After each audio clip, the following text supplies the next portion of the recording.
Attention sinners. Get ready for a sinful adventure as Sin falls in love with the devilishly delightful Minecraft. Starting January 14th, join us for Minecraft Week and watch Sin embrace the chaos in an interactive chat experience. Come and indulge in the wicked fun, or mess with Sin's gameplay to satisfy your devilish desires.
Ah, love stories. They're as pure as a jar of expired mayonnaise. Alright, gather round, sinners, and let me spin you a tale. Once upon a time, in the mystical land of Messytown, there lived a humble janitor named Stanley. Now, Stanley wasn't your average janitor. Not only did he excel at mopping floors and scrubbing toilets, but he also had a peculiar fondness for a certain bucket. Let's call it Bucket Bay. Every day, Stanley would caress the handle of his beloved bucket and whisper sweet nothings into its plastic ears. They would race down the hallways, chasing after unruly spills, splashing dirty water everywhere, not giving a damn about anyone else's discomfort. It was a love like no other. But as with all great love stories, tragedy struck.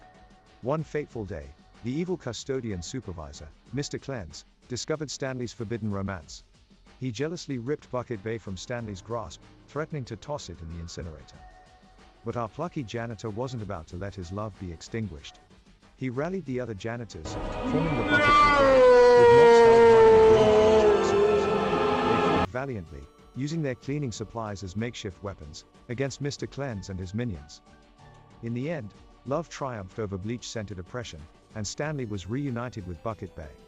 From that day forward, they continued their cleaning conquests, spreading love and sparkle throughout the halls of Messytown. And they lived disgustingly, but happily, ever after. So sinners, remember, love can be found in the most unexpected places, even in a bucket filled with dirty water. Now, let's get this stream started, shall we? Get ready to embrace the sinfulness, broom.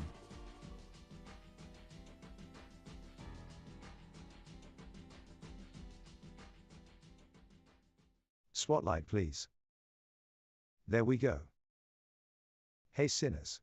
Tonight on the House of Sin, Sinistral 2099 is about to embark on a journey through the Stanley Parable.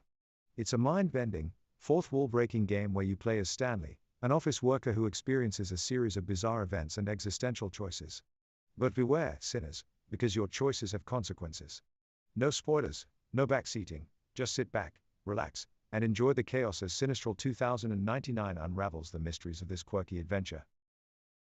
Now what do you say we get this show started?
I don't know what's going on there. Streamerbot's like, derp a derp derp. Hold on.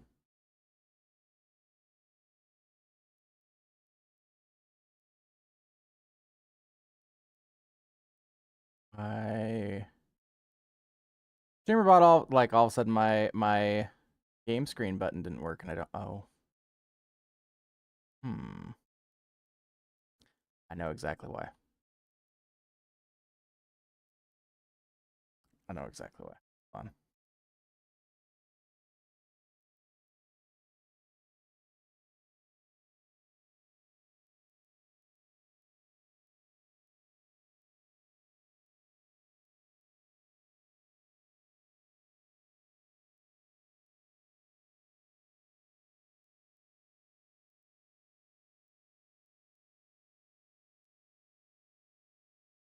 Hello, everybody. How are y'all doing? It is 8 p.m. on this Tuesday night.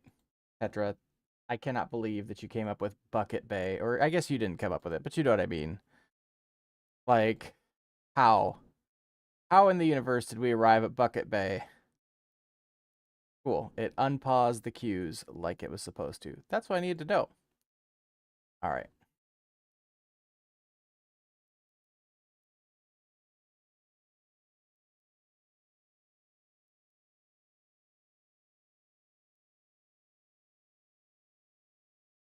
Let's get started right now. Last night, you'll recall that the game, after changing the time twice, the game said, go ahead and pick your favorite time, and for the third time. So I'm gonna set my favorite time of the day for this playthrough, for this execution of the game. How are you doing tonight, Tetra? I hope everything's good.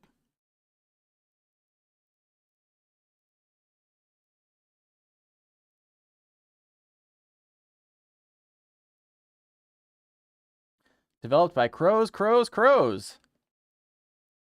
Like Sunday, except, you know, crows. Okay, it said to pick my favorite time. So, let's see. Hello. Why, hello there, Brid Monster. Brid Monster, did you get to see the opening tonight?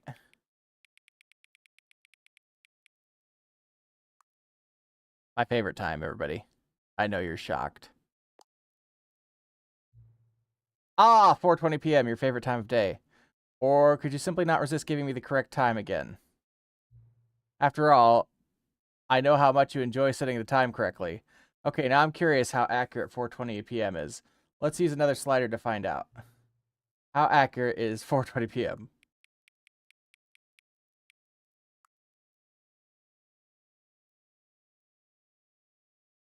Got nostalgic watching it? Good. You know, can I just say, regardless of the accuracy of the clock, I'm having a great time adjusting these settings. I feel like I'm learning more about you and how you like things to be set. It's all good to click. It's good to collect data. I wish we had more sliders, but we've gone through all the sliders I have. Perhaps I can invent some new sliders to gather new data on you. Shouldn't be too hard. Yeah, let me whip up a couple new ones. Should be ready the next time you boot up the game.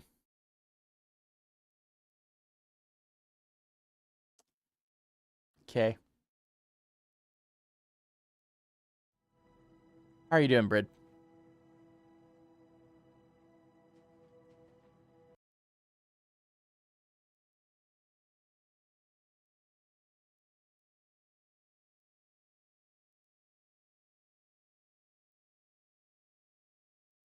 And how are you doing, Tetra?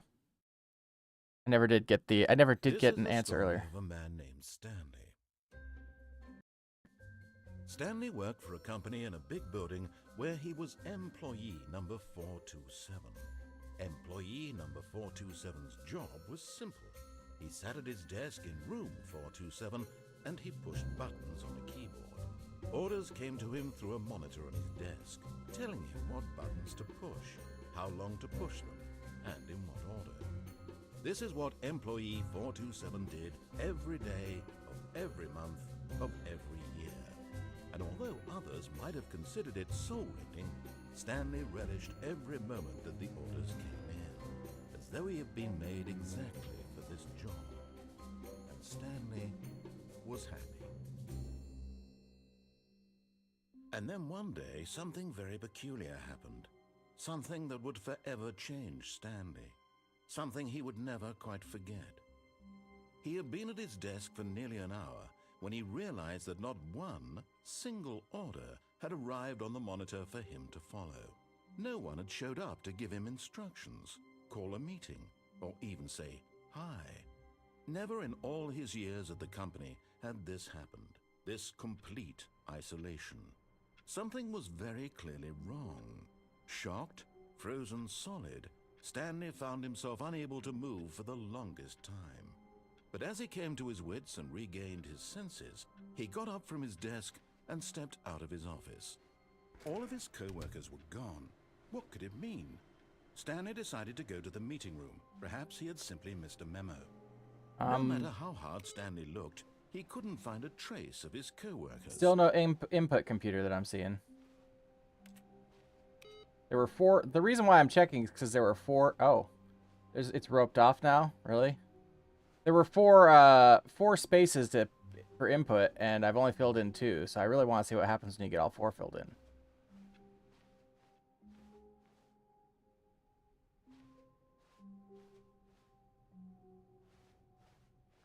When Stanley came to a set of 2 open doors, he entered the door on his left. We didn't have Bucket, did we? Bucket wasn't there that time.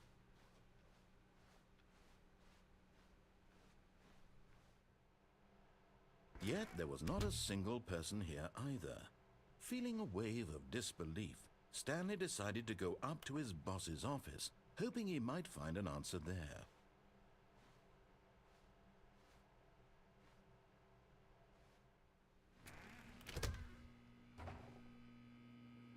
Where's Bucket? I need to know where Bucket's at. I don't feel safe without Bucket. That's why I'm asking. Coming to a staircase, Stanley walked upstairs to his boss's office.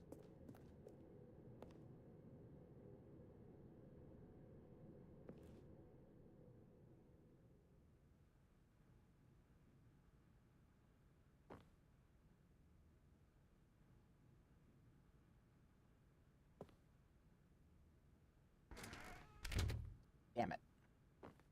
Damn it!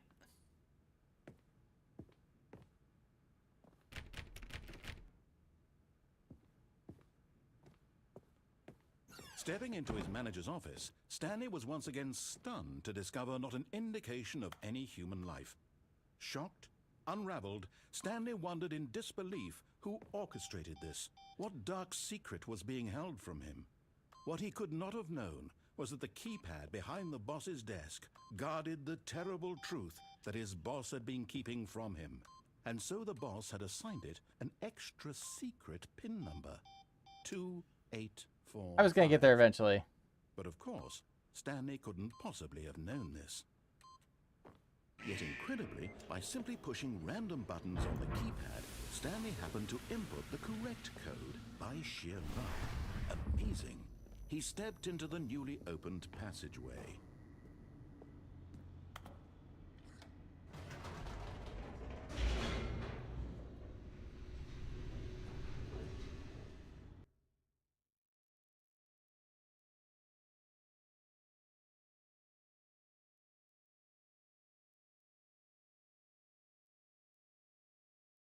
Descending deeper into the building, Stanley realized he felt a bit peculiar. It was a stirring of emotion in his chest, as though he felt more free to think for himself, to question the nature of his job. Why did he feel this now, when for years it had never occurred to him? This question would not go unanswered for long. Stanley walked straight ahead through the large door that read Mind Control Facility. I want to see what this does without the...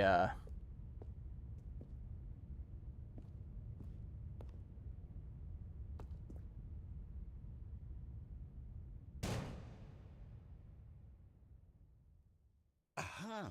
You've made it to the bottom of the Mind Control Facility. Welcome! You see, back when the Stanley Parable first launched in 2013, getting to the bottom of the Mind Control Facility was a bug that we simply didn't catch during development. Anyway, when it came time to update the game, we knew that we had to do something about this little goof of ours, so here you go. New content.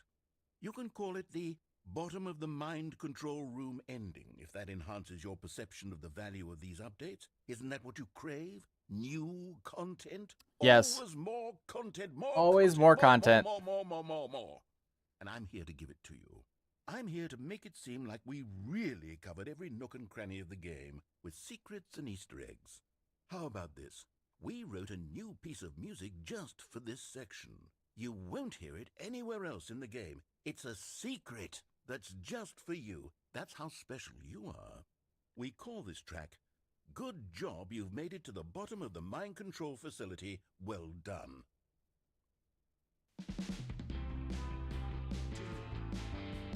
Good job, you did it. Good job,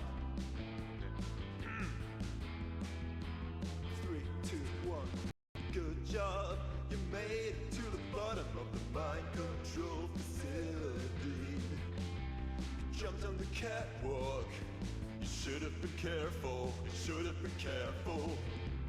It used to be a bug, but now it's an ending, now it's an ending. I believe in you, I believe in your ability to cross this barrier and chase your dreams. But railings don't mean anything. Good job, you did it. Good job, you did it. Good job, you did it. Good job, you did it. Good job, you did it. Good job, you did it. Good job, you did it. Good job, you did it. Good job, you did it. Good job, you did it.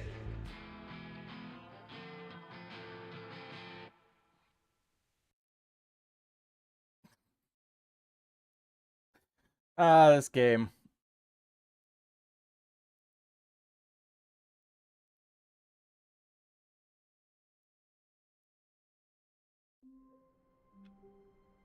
All right.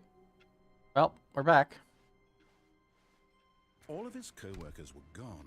What could it mean? Stanley decided to go to the meeting room. Perhaps he had simply missed a memo.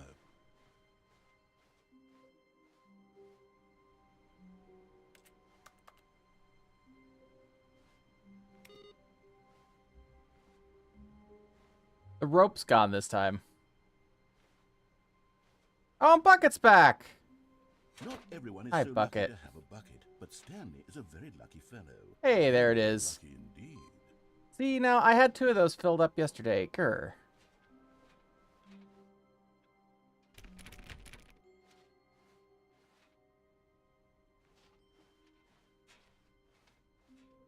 Stanley clutched the bucket tightly to his chest and entered the door on his left. This was not the correct way to the meeting room, but Stanley had felt the bucket calling to him, telling him that the employee lounge was simply the place to be. And here it was. Had the bucket turned out to be correct? Was this better than the meeting room? Yes, Stanley thought to himself. Yes, perhaps it truly was. How insightful the bucket turned out to be.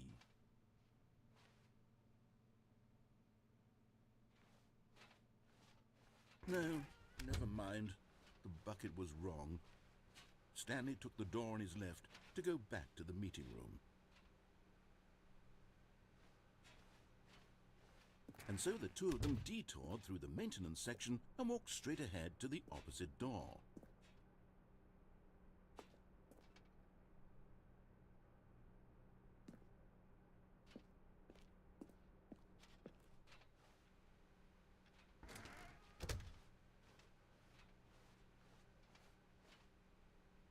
Wow, the door, like, what's weird is that some of the doors, at least when you push on them, like, they make a sound, and then some just absolutely just don't.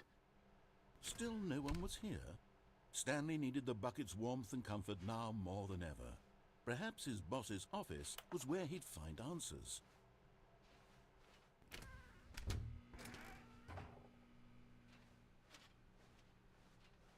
Coming to a staircase, Stanley and the bucket walked upstairs to the boss's office.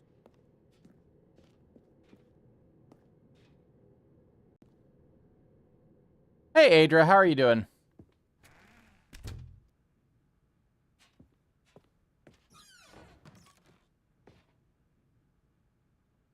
Be rich, is it a crime? Commit crimes, isn't it rich? What a life it would be to have to pick just one.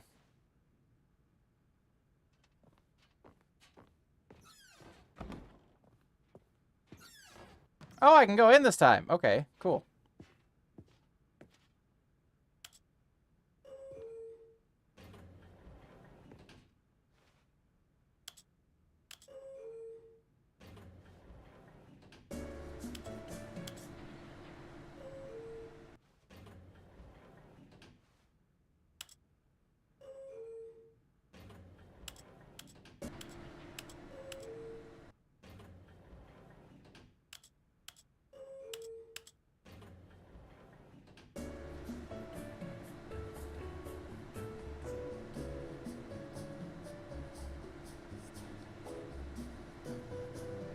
I love a good elevator ride.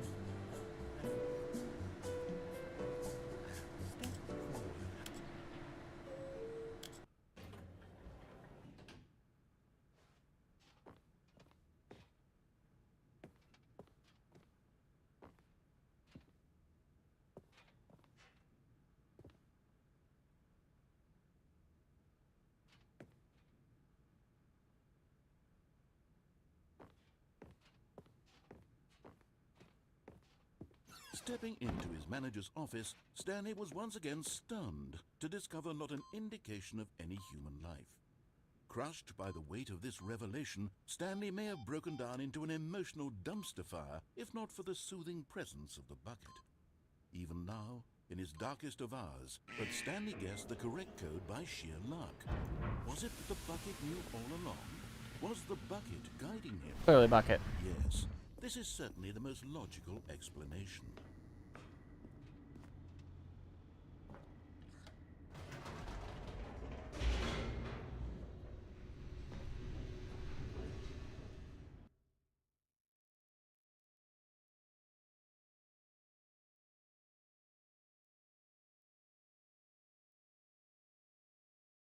I mean, I feel like the elevator the raced TED Talk downward, ending plummeting yesterday to was pretty walls of spectacular. unknown fate. It would be all Stanley could do to keep himself together, if not for the bucket.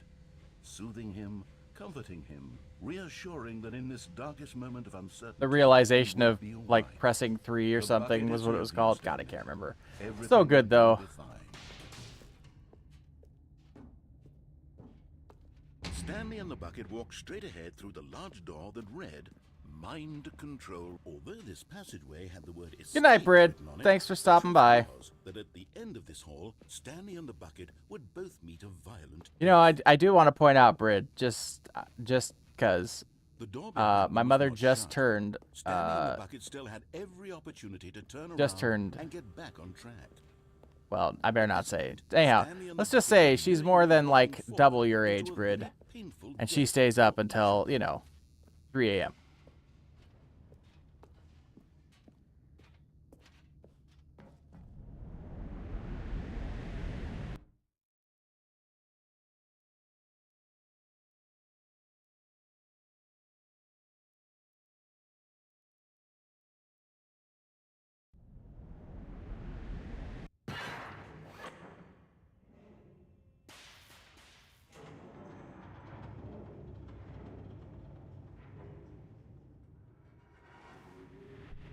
I mean, As the machine whirred into motion and No. Stanley and the bucket inched closer to their demise, Stanley reflected on how meaningless the bucket's warmth and comfort had turned out to be. To be sure, it puts the mind and the soul at ease to embrace the bucket, but what use is a sense of ease when you're about to be crushed to death? This is what Stanley thought to himself, and he sort of kicked himself for wasting so much time carrying a bucket everywhere. Farewell, Stanley.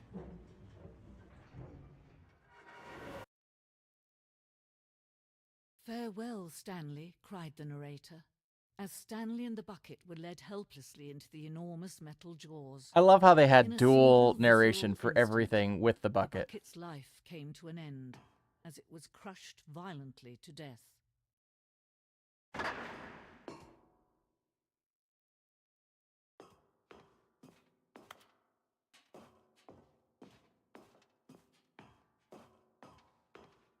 It was a shame, the death of such a magnificent bucket.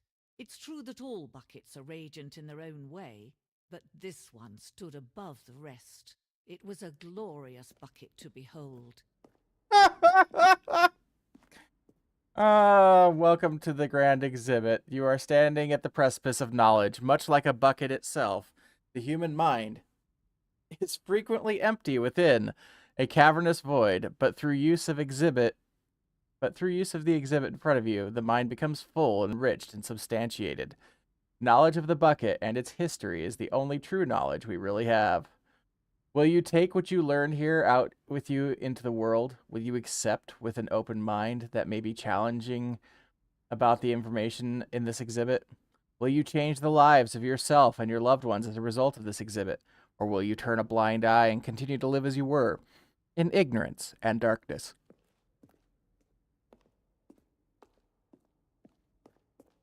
Can you see how arrogant it was for Stanley to take a bucket like this and to claim it for his own? Can you see the hubris that blinded him? Can you see that the bucket is far more noble than Stanley will ever be in his short life?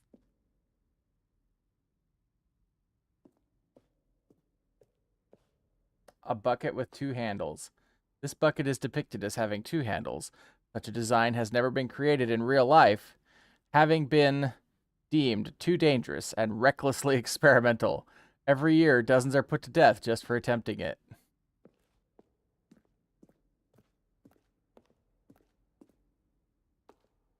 A photograph of 25 buckets, the greatest number of buckets ever captured on camera. The photographer experienced catatonic shock for several weeks as a result of the euphoria from exposure to this many buckets at once. I could see that. I could see that. Inferno bucket, a replica of the Inferno bucket, which in the medieval era was so powerfully alluring that it drove dozens of nations to war with one another for control of it. Billions died, and yet in spite of it all, the simple fact remains: no one can control a bucket.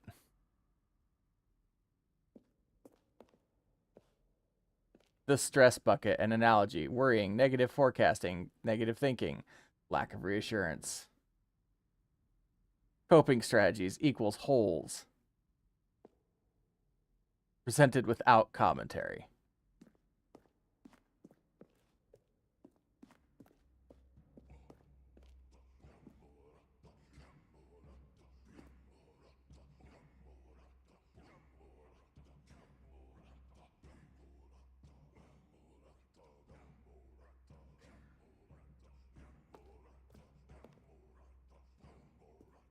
While we know that buckets predate the existence of mankind, we do not know by how long. This cave drawing depicts early man's discovery of the practical uses of the bucket, by which time the bucket had already likely been around for several millennia. Notice in these drawings how the bucket is allowing itself to be used, having judged humanity to be worthy of its treasures. No man can own a bucket, and certainly not a bucket as dazzling to behold as this one. It is man who should kneel before the bucket.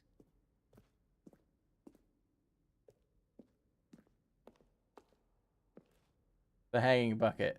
This piece symbolizes the necessary relationship between bucket and humanity. However clear our grasp of the bucket may be, there is yet more that is always out of reach. This distance inevitably is for our own good.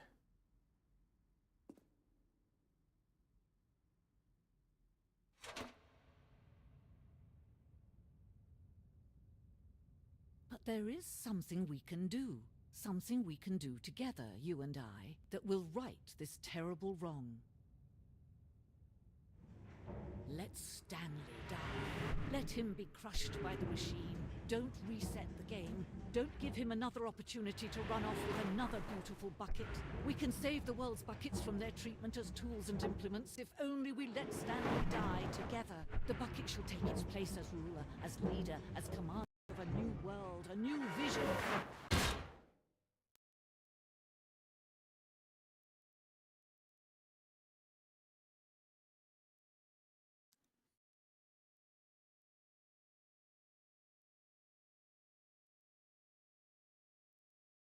Game has been worth every penny I paid for it so far.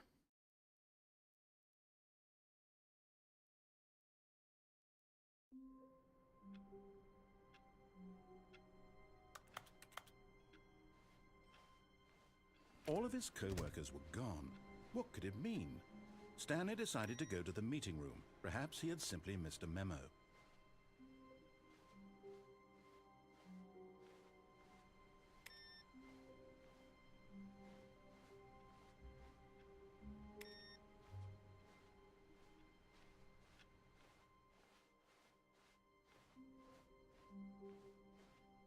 When Stanley came to a set of two open doors, this was not the correct way to the meeting room, and Stanley knew it perfectly well. Perhaps he wanted to stop by the employee lounge first, just to admire it. Wow, yes, this room. But eager to get back to business, Stanley took the first open door on his left.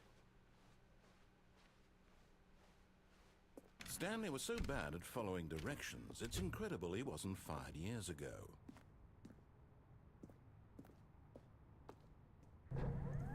Look, Stanley, I think perhaps we've gotten off on the wrong foot here.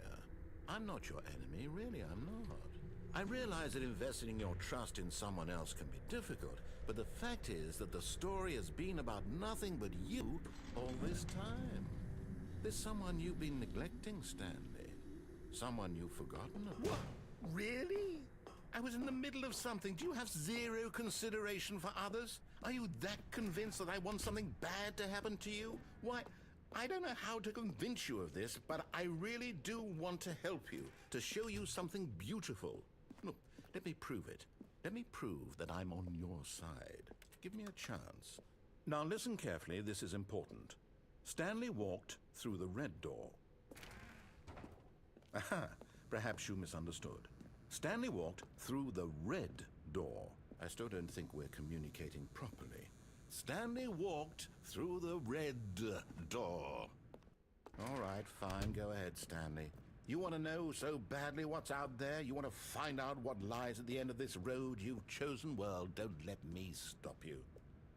You see, there's nothing here. I haven't even finished building this section of the map, because you were never supposed to be here in the first place. Broken rooms, exposed developer textures. Is this what you had wanted? Was it worth ruining the entire Yeah, because I want to see the baby game again. Specifically for you? Do you not think I put a lot of time into that? Because I did. And in the end, it was all for nothing. Because this is what you wanted to see. Help me here, Stanley. Help elucidate these strange and unknowable desires of yours. What would have made this game better? What did you want to see? Vehicles? Skill trees? Work with me. You've given me absolutely nothing so far. Tell you what. Let me take a stab in the dark at a new design, and you can give me some feedback. There we go. A third option. This already feels leaps ahead of where we were before. Go ahead, Stanley. Take it for a spin. You know what? I never did go into the other two once we got to this point. So I'm going to go into the baby room one more time because I want to see. Okay, I'm going to stop you there. Now, tell me about your experience with this new version. Would you say that the game benefited from allowing you more choices? Feel free to be honest. I'm looking for some real critical feedback here. Aha! You see, I knew I was onto something. Where do these flashes of inspiration come from? How did I know the game needed a third door? Well, it's instinct mostly, a calling in your gut. I really couldn't say where the idea came from, except that I felt it in my soul. You can't teach that, Stanley. Don't even try. Here, based on the data from your previous playthrough, I've compiled a new version. And to be perfectly candid, I think I've knocked it out of the park with this one. Let's take a look.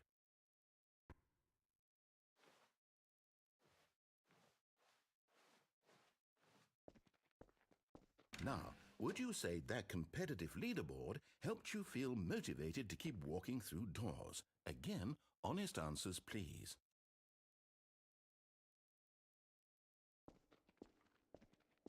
Hey, I nearly forgot. I've got a prototype of a new game I've been working on, and now would be a lovely opportunity to give it some playtesting. You wouldn't mind taking a look at it, would you? Perfect. Let me boot it up.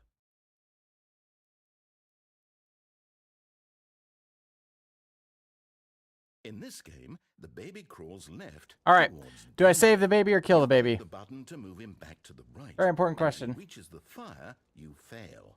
It's a very meaningful game, all about the desperation and tedium of endlessly confronting the demands of family life. I think the art world will really take notice. But of course, the message of the game only becomes clear once you've been playing it for about 4 hours. So why don't you give it 4 hours of play to Save? make sure Okay. it's effective? Be sure to keep notes on your experience.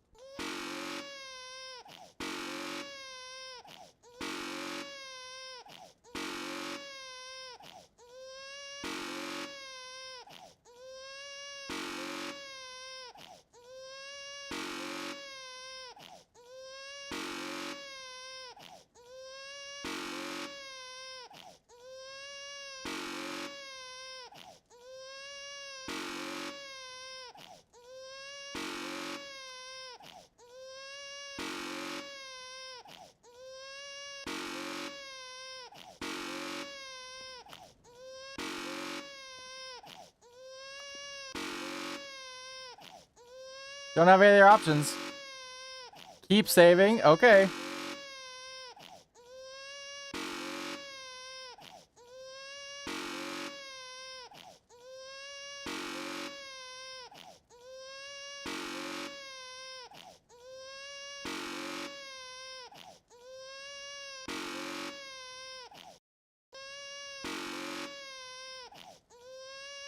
Thanks. I do my best to keep things interesting around here.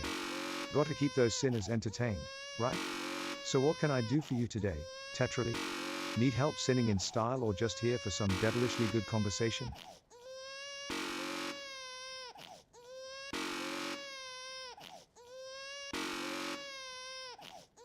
Yeah, this is pretty much parenting, I think. This is a very good parenting simulator.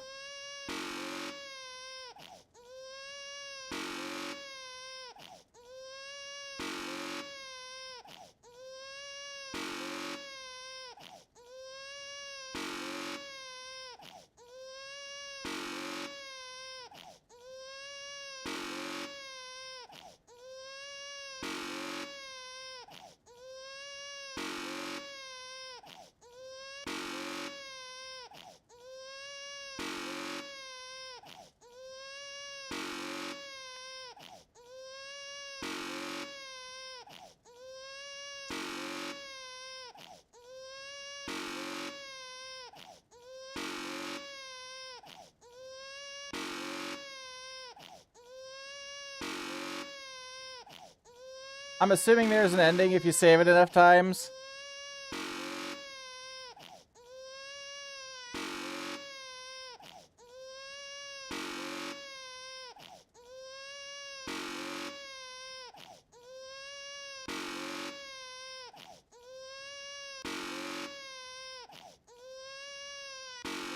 God, this is annoying.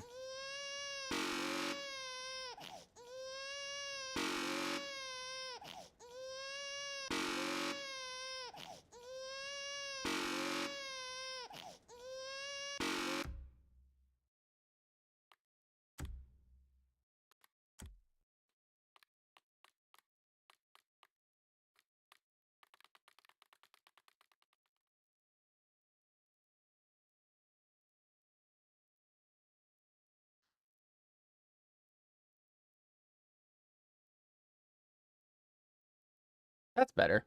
That's a lot better.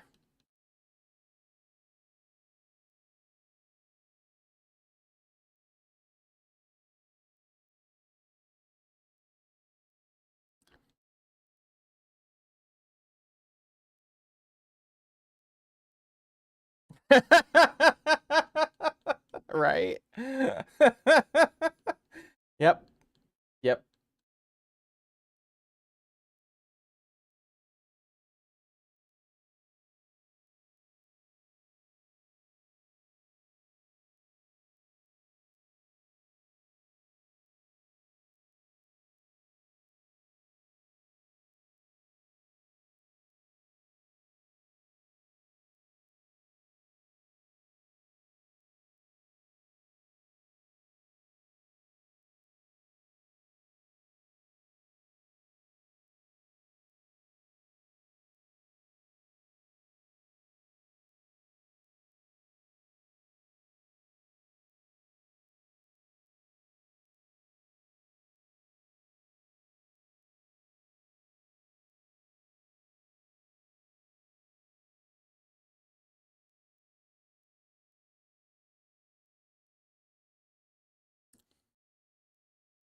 Sure. Go right ahead.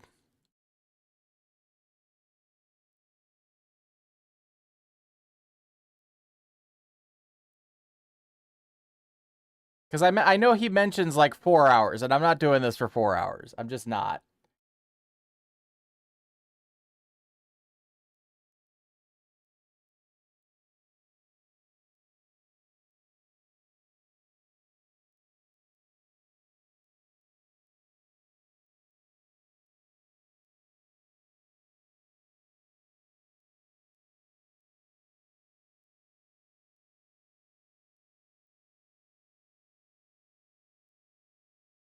Oh, no, we're not doing that.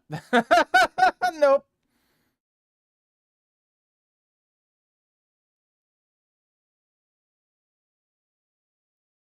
You heartless bastard. Yep. Well, you know. Did you do it because you hate babies or purely to spite me? A little bit of column A, If it's a the little bit of latter, column I don't B. know what to do. I'm completely out of ideas. Hey, we found a I fern. can't think of a single thing that might improve the experience for me. I'm not even going to try. I'm out. I'm done. It's over. Thank you for playing. Your input was extremely valuable. Oh, hey, since my game was so awful, why don't we play someone else's game, just to ease the pain? Let's see. What do we have here?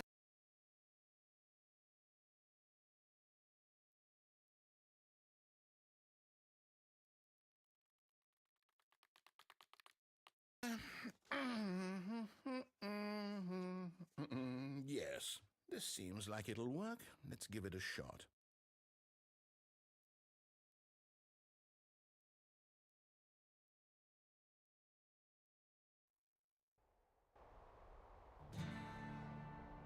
Aha! Fascinating. What do you think this game is about, Stanley? What's our I may backstory? check it out. What is Yeah. our motivation? Well, it seems obvious to me that you are meant to play as a creepy man spying on innocent civilians below you from up high in your creep tower, perhaps for some sort of twisted erotic purpose.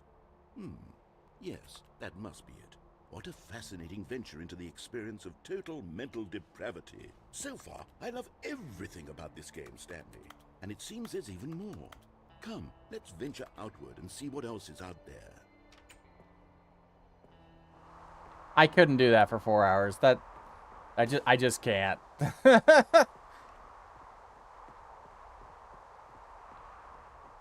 a long time. No, it can't be.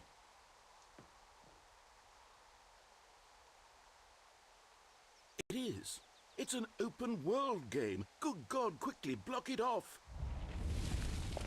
Oh, thank goodness, Stanley. What a close call. You nearly wandered off into that thing. That big, open, just wandering around. No right or wrong directions. No path to follow. You can just go in any... Oh, thank heavens we avoided it. We're out of the woods now, Stanley. Okay, I'm going to get us out of here. Let's find another game. Preferably something with walls.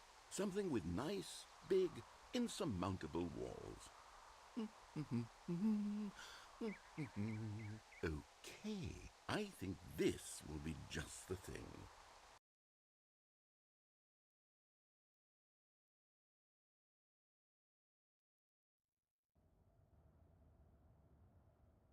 Wonderful. See, this is exactly what I had in mind. Just a nice big box for you to run around in. There isn't any possibility that you could get lost here. Now this is game design.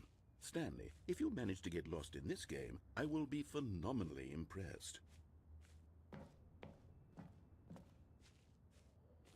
Okay, so what exactly do we do here? Let's see. There are lots of cars here in the back, but obviously there's no racetrack. Okay, I'm seeing that there's a ball of some kind back here. Is this game sports ball? Stanley, I think it's sports ball. Oh, what fun. We shall run the bases and do a touchdown together? Yes, I think surely we must. Okay, Stanley, here's the ball. Have fun.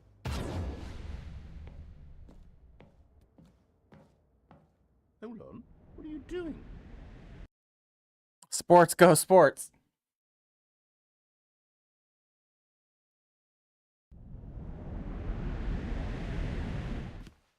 Stanley, don't do that. I can't follow you there. I can't help you. How will you write a story without me? You can't do it. You know that. Stanley, come back.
I wonder what he found. If what he wanted was to be the leading man in his own story, well, perhaps he's gotten it. Down in wherever he is right now. I wonder if he's happy with his choice, and if he's learned the heavy cost that comes with it. He'll understand soon what I was trying to tell him. He needs me. Someone who will wrap everything up at the end, to make sense out of the chaos and the fear and the confusion. That's who I am. That is what I mean to this world. Oh, yes. Yes, I'll be back. There's no other way. Once this ends, after it all comes to a close, then I'll be back. The end will be here soon. Very soon. I can wait.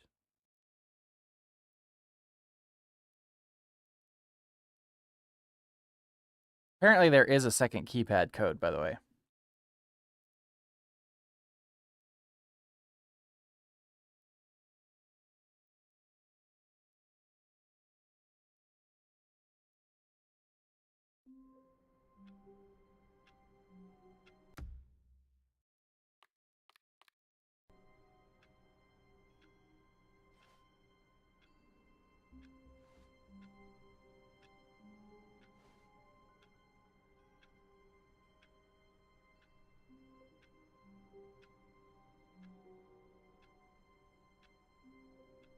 It's a nice office.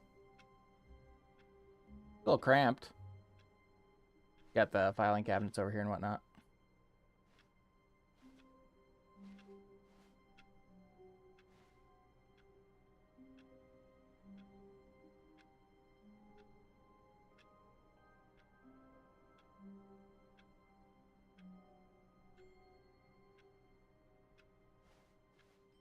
All of his co-workers were gone. What could it mean? Stanley decided to go to the meeting room. Perhaps he had simply missed a memo. There's two.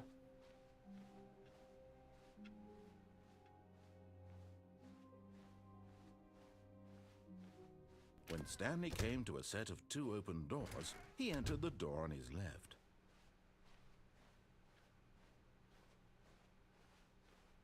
Yet there was not a single person here either. Feeling a wave of disbelief, Stanley decided to go up to his boss's office. Coming to a staircase, Stanley walked upstairs to his boss's office. Oh, how I'm gonna...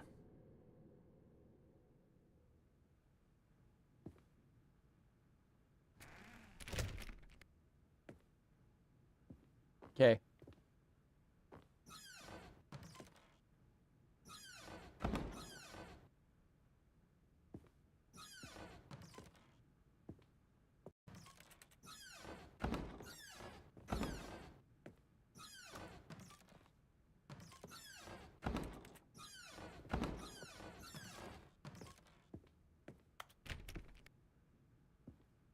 Stepping into his manager's office, Stanley was once again stunned to discover not an indication of any human life.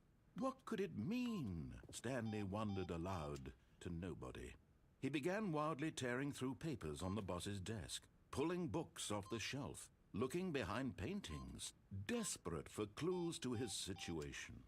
But his attention was caught by a keypad behind the boss's desk. What could its purpose be? In fact, this keypad guarded the terrible secret that lay buried below his feet. And so the boss had assigned it an extra secret PIN number, 2845. But of course, Stanley couldn't possibly have known this.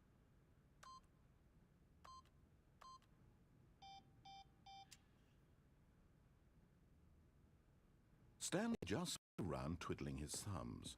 Trying to input anything on the device was useless, since he could never Ad possibly breaks. know Oh what boy, the combination they're the was highlight of my existence. 2845. I mean, who doesn't love being interrupted by a random commercial just when you're on the edge of your seat, ready to witness some epic sin? It's like watching a movie and having someone repeatedly hit pause to show you a Jake from State Farm ad. So suspenseful. So gratifying. Definitely a necessary evil of content creation, am I right, sinners?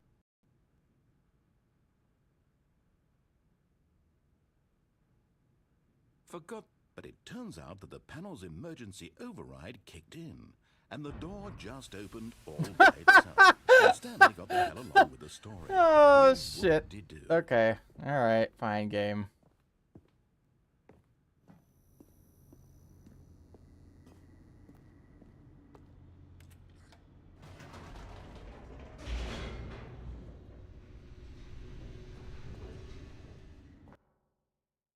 We're going to try and jam the elevator without the bucket this time.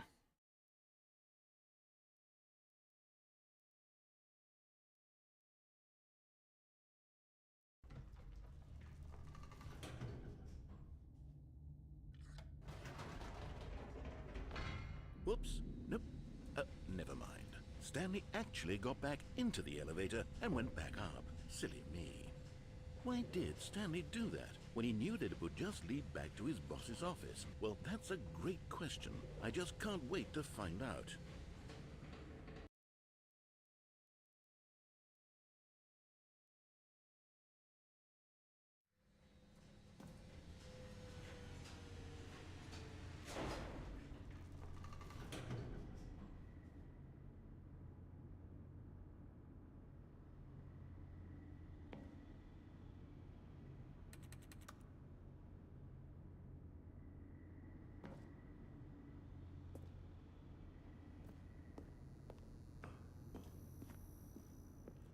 Here we are, Stanley. It's your boss's office. Exactly the way it was before you got onto the elevator.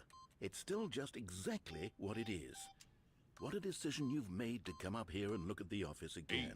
This has fleshed out the plot of the story in new and fascinating ways I could have never anticipated. It's that keen eye for storytelling that you have, an incisive rapid fire of critical plot points, one after the other, weaving a rich tapestry of uncompromising narrative. Wow! I'm bolted to the edge of my seat.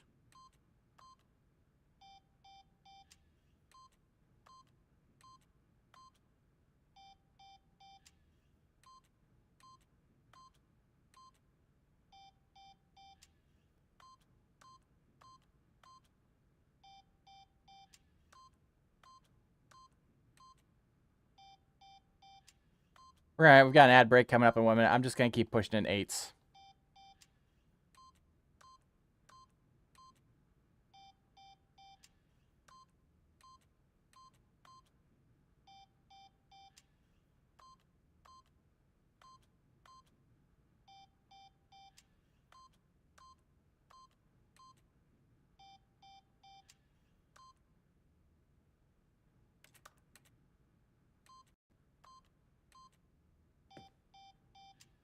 Apparently you have to do it before it opens, maybe? I don't know.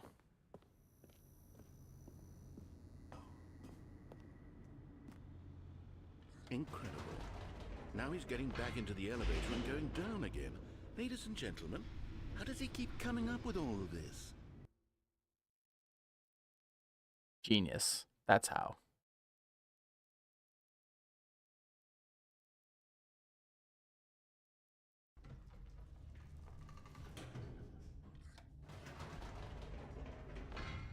Did you think we were going to go forward down the spooky corridor? No. It's time once again to go back up in the elevator. I can't even begin to grapple with what might be up there. Is it the boss's office again? Or what if it's the boss's office this time? The suspense is killing me.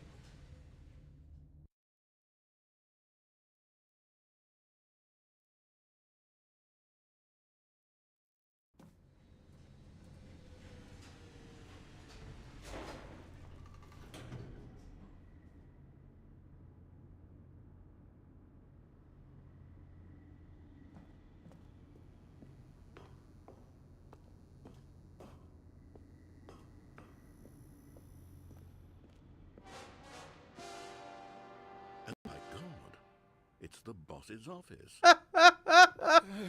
This absolutely changes everything for me. Give me a timeout here for a minute while I process this.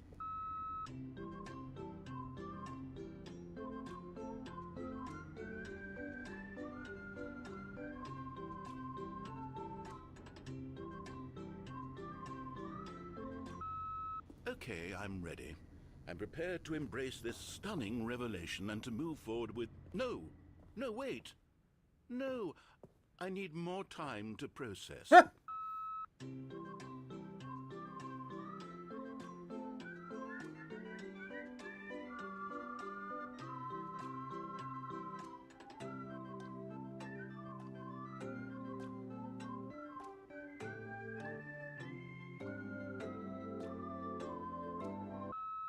All right. I have fully come to terms with it. I have made space in my worldview for this astonishing new reality. As before, I turn to your expert eye for gripping narrative, Master Stanley.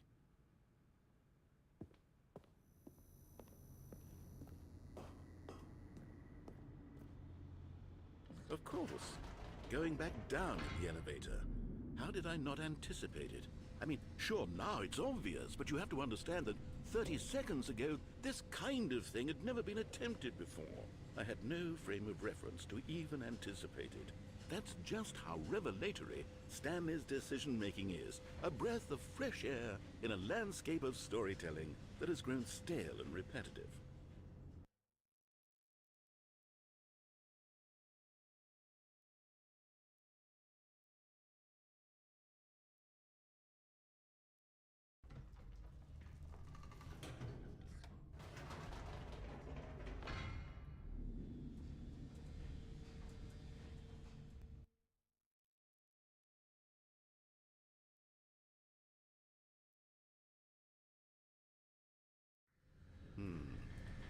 You know what? I've just thought of something. Hold on, let's stop for a moment. Don't you realize? It's the anticipation, Stanley. You and I, we have no way of knowing what will be at the top of this elevator. But the suspense, the agony of waiting and anticipating and having to guess, that's the real thrill. Oh, I simply don't want to let that feeling go. It's so precious, so fleeting. Why don't we take this elevator ride nice and slow? There we go. Isn't this so much more exciting? You know, Stanley, it seems like nowadays the only thing that audiences want is to be shocked as loudly and frequently as possible. They want big, explosive moments flung right in their faces from the very moment that things get started. But where's the tension? Where's the Welcome back. We're still going to the elevator. To build a slow and nuanced appreciation for the story, the characters. Why aren't we given Characters, time indeed. to imagine the Very important. surprises, to have to think and to anticipate and then to marvel at the eventual reveal? This is storytelling, Stanley. What you and I are doing right now. This is the most exciting narrative to be developed in years. It is. And it's really all because of you. You're the one who took this bold step of revisiting the exact same locations over and over. Truly, I mean it. This is unique and different. It's not like anything else out there. You It's see, content. It's I true want content. Stories that surprise me, Stanley. Blazing a I new want to have path. to think. I want to be engaged and not pandered to. We're being fed such unimaginative drivel all the time, and we all know it, which is why we're so starved for content that makes us feel sharp and vital and alive. That's why people like you so much, Stanley. Because you're not afraid to spit in the face of tradition. You're a role model, you know? People look up to you. Which is why I didn't know when to spring this on you, but, well, I've gathered a little press conference for you. Have you? So that you can talk about your work and your storytelling and your life. Yes, I know you're not much for the public eye, but I thought it would especially mean a lot to the people who have been following you from the beginning. They really look up to you, Stanley. I don't know if you realize the impact you have on them. This is the kind of gesture that might leave a tremendous impact on them for the better. Oh good, we're here. Okay, the room where we're holding the press conference should be just around the corner here somewhere.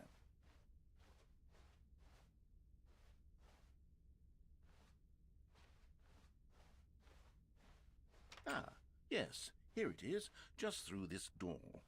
All right, are you ready? Welcome, I've told Stanley. them you're going to speak a little bit about the nature of surprise in storytelling and what it means to craft a truly unpredictable narrative. Oh, don't worry, you'll do great. Just be yourself and speak from the heart. I'm really proud of you, Stanley. Okay, it looks like they're ready for you. Go get 'em.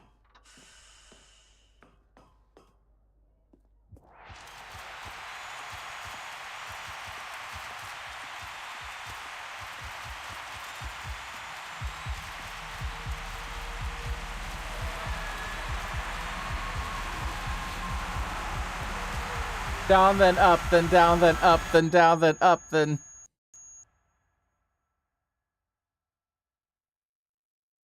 Oh, shit.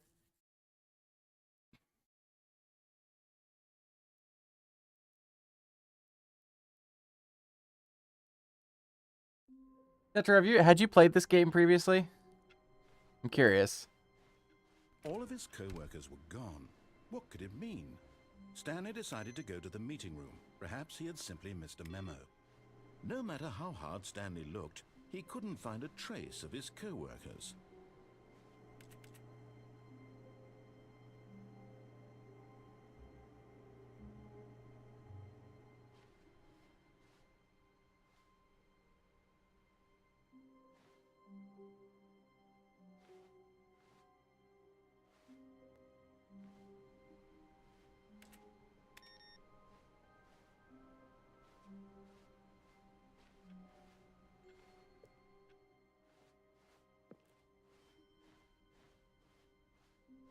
When Stanley came to a set of 2 open doors, he entered the door on his left.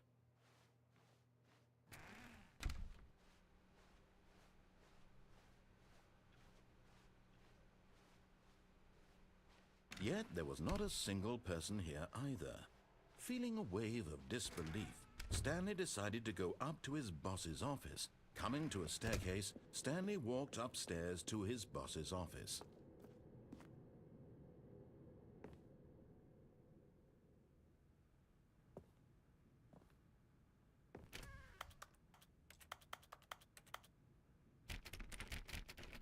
No, you open.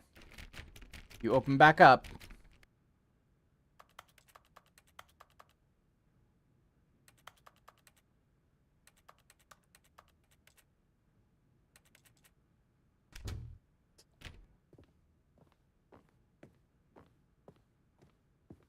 The moment he entered his manager's office, Stanley froze in his tracks.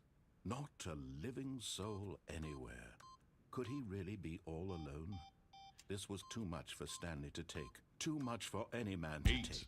He fell to his knees, bursting into half moans. Achievement half unlocked. sobs. 88888888888. Wrenching of life from a man denied any hope, any reason to keep going.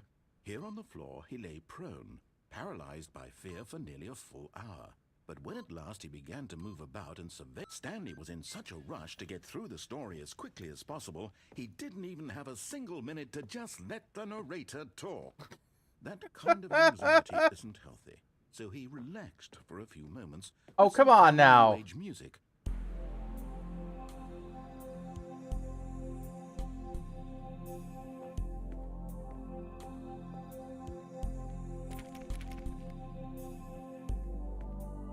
Feeling soothed and rejuvenated, Stanley calmly walked forward into the opened passageway.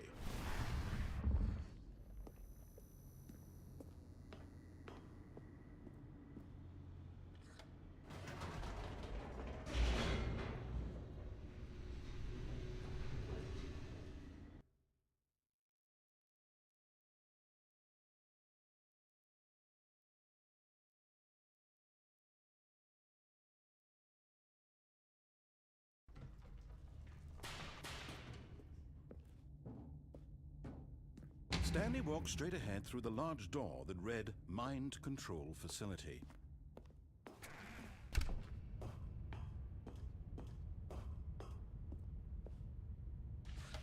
The lights rose on an enormous room packed with television screens. What horrible secret did this place hold? Stanley thought to himself. Did he have the strength to find out?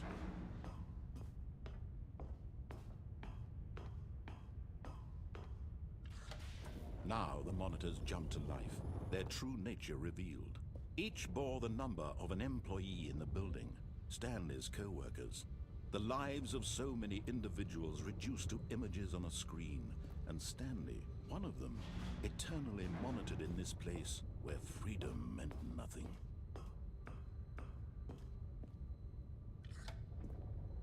This mind control facility, it was too horrible to believe. It couldn't be true.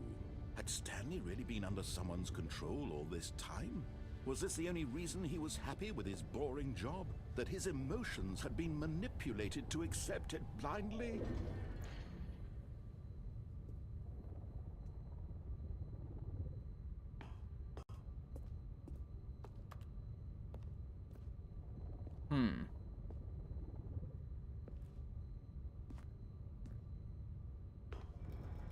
No. He refused to believe it. He Apparently. couldn't accept it. His own life in someone else's I like how one of control. the monitors is all Never. screwed up, and It it's got was like, unthinkable. I Wasn't don't even it? know what it's got on Was it, it but it even doesn't have a possible? number. Had he truly spent his entire life utterly blind to the world?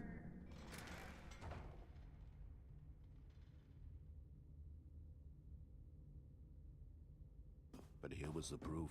The All right, height of this is the room we operation. couldn't beat. Controls labeled I'm actually with gonna emotions, happy see if there is or a solution sad to it. or content. Walking, eating, working, all of it monitored and commanded from this very place. And as the cold reality of his past began to sink in, Stanley decided that this machinery would never again exert its terrible power over another human life. For he would dismantle the controls once and for all.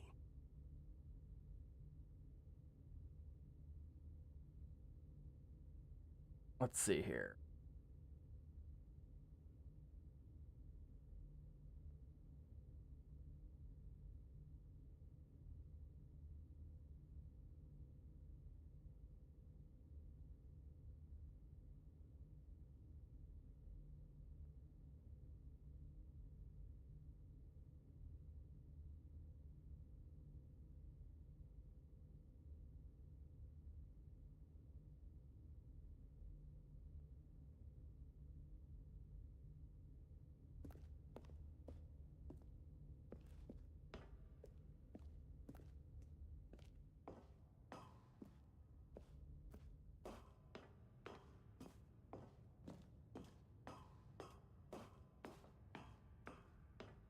And when at last he found the source of the room's power, he knew it was his duty, his obligation, to put an end to this horrible place and to everything it stood for. I don't think there is actually a way to get out. I think it's a. The internet seems divided on whether or not it's actually possible. You didn't just activate the controls, did you? After they kept you enslaved all these years, you go and you try to take control of the machine for yourself. Is that what you wanted? Control? Oh, Stanley, I applaud your effort, I really do. But you need to understand, there's only so much that machine can do. You were supposed to let it go, turn the controls off, and leave. If you want to throw my story off track, you're going to have to do much better than that. I'm afraid you Button don't number have 4 nearly is the up there. power you think you do. For example, and I believe you'll find this pertinent, Stanley suddenly realized he had just initiated the network's emergency detonation system. In the event that this machine is activated without proper DNA identification, nuclear detonators are set to explode, eliminating the entire complex. How long until detonation then? Let's say, 2 minutes. Ah, now this is making things a little more fun, isn't it, Stanley? It's your time to shine. You are the star. It's your story now. Shape it to your heart's desires. Oh, this is much better than what I had in mind. What a shame we have so little time left to enjoy it. Mere moments until the bomb goes off. But what precious moments each one of them is. More time to talk about you, about me, where we're going, what all this means. I barely know where to start. What's that? You'd like to know where your co-workers are? A moment of solace before you're obliterated? All right, I'm in a good mood. You're gonna die anyway. I'll tell you exactly what happened to them. I erased them. I turned off the machine. I set you free. Of course, that was merely in this instance of the Those don't seem to do anything. Sometimes when I tell it, I simply let you sit there in your office forever, pushing buttons endlessly and then dying alone. Other times, I let the office sink into the ground, swallowing everyone inside, or I let it burn to a crisp. I have to say this, though, this version of events has been rather amusing. Watching you try to make sense of everything and take back the control wrested away from you, it's quite rich. I almost hate to see it go. But I'm sure whatever I come up with on the next go-around will be even better. My goodness, only 34 seconds left. But I'm enjoying this so much. You know what? To hell with it. I'm going to put some extra time on the clock, why not? These are precious additional seconds, Stanley. Time doesn't grow on trees. Oh dear me, what's the matter, Stanley? Is it that you have no idea where you're going or what you're supposed to be doing right now? Or did you just assume when you saw that timer that something in this room was capable of turning it off? I mean, look at you. Running from button to button, screen to screen, clicking on every little thing in this room. These numbered buttons, no, these colored ones. Or maybe this big red button, or this door. Everything, anything, something here will save me. Why would you think that, Stanley? That this video game can be beaten? Won? Solved? Do you have any idea what your purpose in this place is? Stanley, you're in for quite a disappointment. But here's a spoiler. I mean, yes, probably. That timer isn't a catalyst to keep the action moving along. It's just seconds ticking away to your death. You're only still playing instead of watching a cutscene because I want to watch you for every moment that you're powerless. To see you made humble. This is not a challenge. It's a tragedy. You wanted to control this world, that's fine. But I'm going to destroy it first, so you can't. Take a look at the clock, Stanley. That's 30 seconds you have left to struggle. 30 seconds until a big boom and then nothing. No ending here, just you being blown to pieces. Will you cling desperately to your frail life, or will you let it go peacefully? Another choice. Make it count, or don't. It's all the same to me, all a part of the joke. And believe me, I will be laughing at every second of your inevitable life from the moment we fade in until the moment I say, happily ever after. Yeah, I don't think you can actually solve that room. I think every button in there does nothing, is what I think.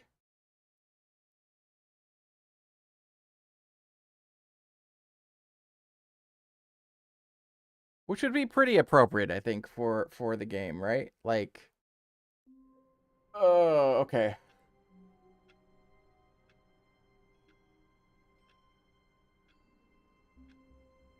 There is apparently an ending that you can get. All of his co-workers were gone. What could it mean? Stanley decided to go to the meeting room. Perhaps he had simply missed a memo.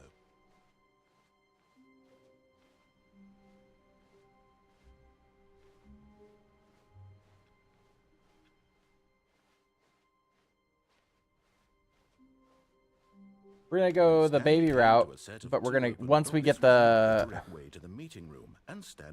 extra door, we're then gonna go through the left or right door and see if that does anything different. I'm curious. I'm really curious because there's a lot in this game. There's a lot of content. Stanley took the first open door on his left. Stanley was so bad at following directions, it's incredible he wasn't fired years ago. Look, Stanley, I think perhaps we've gotten off on the wrong foot here. I'm not your enemy, really, I'm not. I realize that investing your trust in someone else can be difficult, but the fact is that the story has been about nothing but you all this time. There's someone you've been neglecting, Stanley. Someone you've forgotten about. What? Mariana! Mariana Moreplace. Thanks for sticking around and continuing to support the House of Sin for a whopping 18 months. You're one hell of a dedicated sinner and we appreciate the hell out of you. Keep spreading the sin and enjoy the show. Happy New Year, Mariana. How are you doing? Let me prove that I'm on your side. Give me a chance. You are a dedicated sinner. You are. Now listen carefully. This is I've been to the sinning meetings. I've seen you there. You know, we never did go through the... Did we ever go through the red door initially?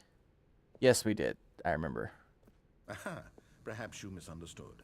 Doing a week off before you go back to work? Oh. You run the sinning meetings. Stanley walked. It's true. Right, fine, go True. ahead, Sometimes you do chair them. You want to know so badly what's out there? You want to find out what lies at the end of this road you've chosen? Well, don't let me stop you. You see? There's nothing here. We've had some changes on the stream, I think, since you were last here. You bring the best snacks to the... You do. You also make that sludge coffee that they have bearable. So I appreciate you. So, biggest change, of course, is going to be the little demon in the upper left-hand corner of your screen there. His name is Makuma. because this And is what if you wanted to do see. an Help @Makima me bot understand in how chat, he will elucidate talk these to you. strange and unknowable desires of yours. He's also the What hype would man for make the this game stream, better? and he What does did our you cold want open to now. see? Vehicles? Things like Skill that. trees? Work with me. You've given me absolutely nothing Yep, so far. probably when Tell we you were what, first making him. let Well, me get he's this come a Stanley long done way in now. design, and you can give me some feedback. Nauseum Hey there. rating. Sinners, A third welcome option. to the House of This Sin. already feels I hope leaps you're ready ahead for a of where we wickedly were good time. before. And Go thanks ahead, to Stanley. Nauseum for Take it reeling for a in those spin. fresh souls. You must have one hell of a persuasive charm. Let's show these newcomers the sinful delights we have in store for them. Nauseum raiders, welcome. If you don't follow Nauseum, I do highly recommend that you do so. Nauseum is pretty cool, people.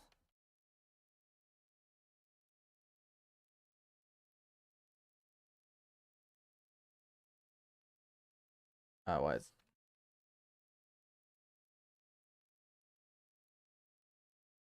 There we go. That should do it. There we go. We got it. We got it. Just in case you know, if you don't, you played it when it was a Half-Life 2 mod. This is my very first time playing it, and I'm playing the Ultra Deluxe version. It is. I have managed to not see very much of the game until now, and I'm loving it. I'm absolutely loving it. Yeah. So hello, Nauseum Raiders. I'm Sin. And the little demon in the upper left-hand corner, as I was just explaining, is Makima. You can @Makima bot in chat, and he'll talk to you. Also, yeah. I mean, so I'm a variety streamer by trade. I just got done last year. I did the year of the RPG, in which I did nothing but RPGs for the entire year, with the exception of 1 month in which I played Zelda games. And that was kind of a wild ride, but I'm back to my normal variety programming. I do puzzle games, I do adventure games, I do first-person shooters sometimes. I do like the odd RPG, but I'm kind of RPG'd out for the moment. I really love Metroidvanias. Yeah. Yeah. And this is a cool, queer, chilled space. So, yeah. Kick your feet back, or put your feet up, lean back, and have a good time. Feel free to join in chat, or if not, enjoy your lurk. I appreciate you all. Nauseum, how was your stream? What were you playing?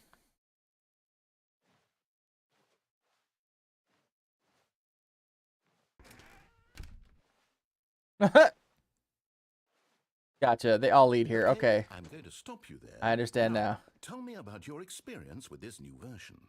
Would you say that the Control. game benefited That from is on my learning backlog new as well. choices? Feel free to be honest. I'm looking for some real critical feedback here. A 1? I mean, I can understand if you had reservations, you saw ways the game could be improved to more fully express itself mechanically and artistically, but a 1? That's not even helpful. What am I supposed to do with that? But I guess it isn't my place to judge. Here, based on the data from your previous playthrough, I've compiled a new version. And to be perfectly candid, I think I've knocked it out of the park with this one. I've already done the baby game and let the baby die, and they were in it.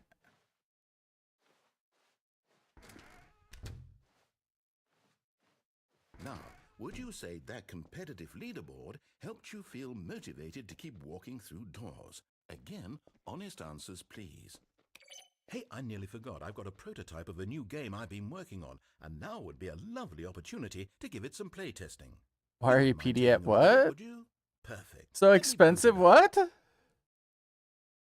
Oh, why are PDF editing programs so expensive? In this Because game, the because baby Adobe. falls left towards danger. You That's really the to answer. move him back to the right, and if he reaches the fire, you fail. It's a very meaningful game. All about the Yeah, desperation and editing, tedium of endlessly creating confronting the PDFs demands is of easy, life. I think the but actually art world opening up the will file really format take and notice. editing But them of course, properly the message of the game usually only becomes involves clear once getting you've been playing it for about the 4 hours. actual So why don't you give it 4 hours file of play standard to make sure it's design effective? docs Be from sure to keep Adobe. And notes it on is these not an things. open source format. Bye, baby. We're not saving you. You heartless bastard. Did you do it because you hate babies or purely to spite me? Because if it's the latter, well, I don't know what to do. I'm completely out of ideas. I can't Yeah. think of a single thing that might improve the experience for me. I'm not even going to try. I mean, I'm out. I'm done. It's over. Thank you for playing. are Your you... input was extremely valuable. You know what, Mariana? Okay, since my game Talk was so to me awful, on why don't we play Discord. someone else's game? Send me a If private there's the message on pain. Discord Let's see. about that, What okay? we have here? Yes, this seems like it'll work. Let's give it a shot. Okay. I will chat you up. I will reply to your message at end of stream.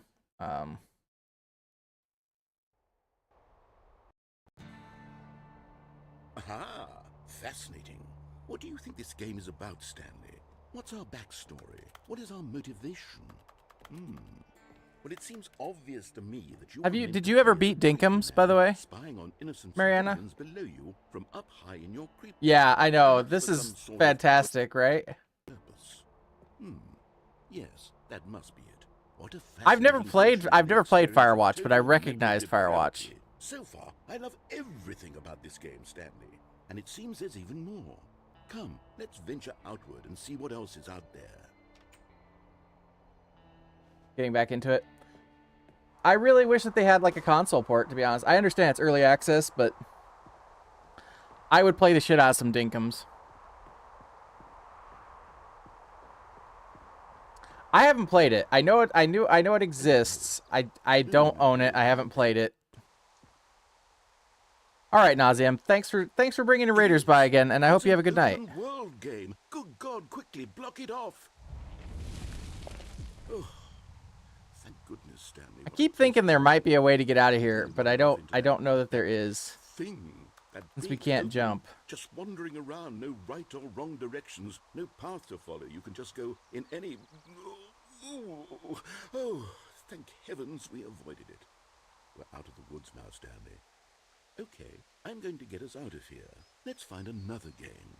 Preferably something with walls. Something with nice, big, insurmountable walls.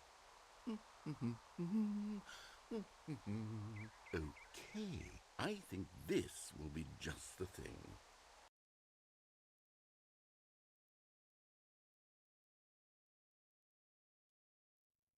I was half so it asked me for my favorite See, this is exactly it asked me for what my I favorite thought. time today, and I Just put a in nice 420, big of course, box for you because, to you walk know. around in. There isn't And any possibility that you I could was get really lost here. disappointed. I was Now expecting some this kind of is like game 420 design. joke to be in the So, game if you somewhere. manage to get Just lost in this even game, if it was I just will like be a really, phenomenally impressed. you know, like, and there was nothing Okay, so related what to the actual exactly meaning of do we do 420. here? Let's see. There are lots of cars here in the back, but obviously there's no racetrack. Okay, I'm seeing that there's a ball of some kind back here. Is this game sports ball? Stanley, I think it's sports ball. Oh, what fun. We shall run the bases and do a touchdown together? Yes, I think surely we must. Okay, Stanley, here's the ball. Have fun. Hold on. What are you doing? The first time I got to that, I actually bounced the balls around a lot before I realized that it was nothing that I could actually. You can't do it. You know that. Stanley, come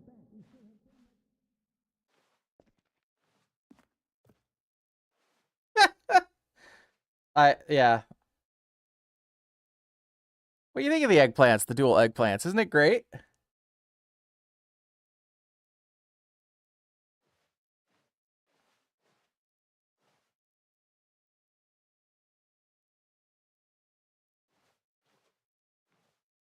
Yeah, you're honestly the first person that's used them since I put them in Franker phases.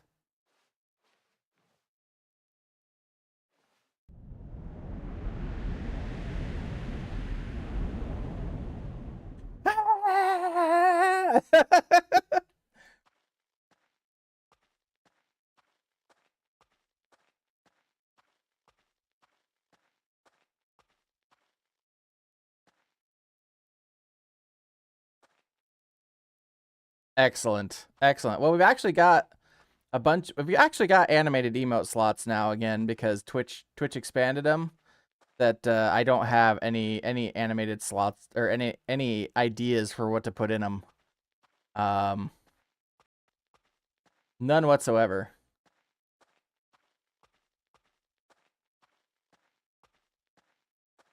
We've already done this one.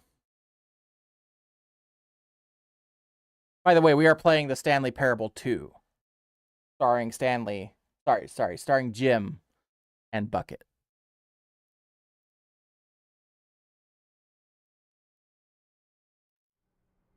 You would love a panda twerk emote.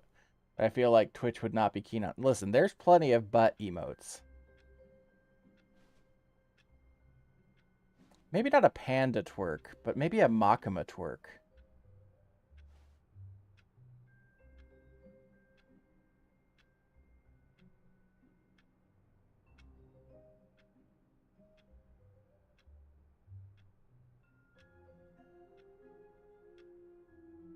You were thinking about your animated slots? Oh, okay. I see how it is.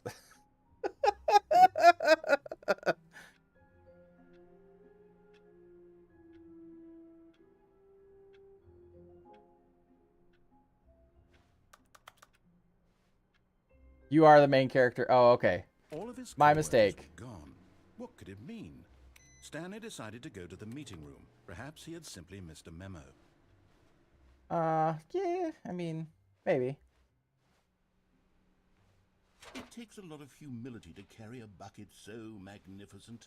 Stanley checked his ego and then proceeded onward.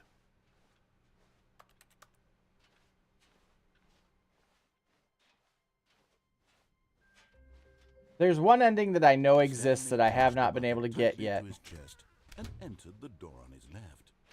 And I don't know if it's just because I'm not fast enough or what. I think it's probably because I'm Still not no fast one was enough. here.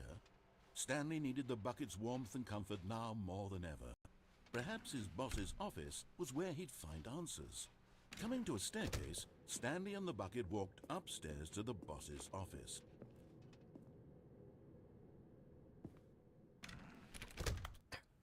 Damn it!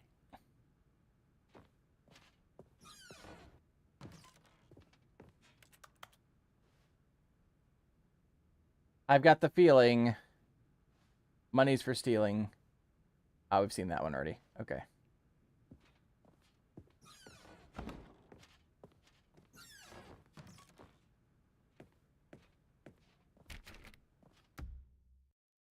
Apparently, you're supposed to be able to get back through that door before it closes.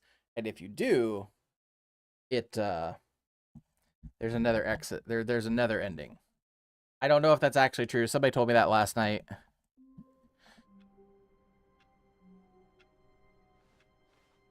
All of his co-workers were gone. What could it mean?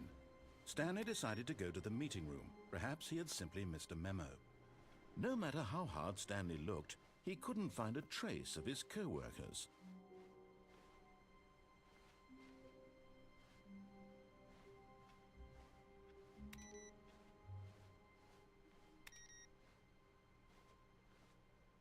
We're going to leave the bucket for now. Sorry, bucket. When Stanley came to a set of 2 open doors, he entered the door on his left.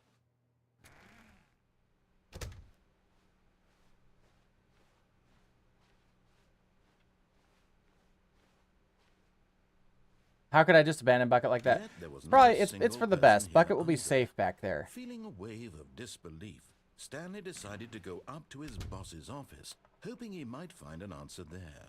We did it. We're stuck.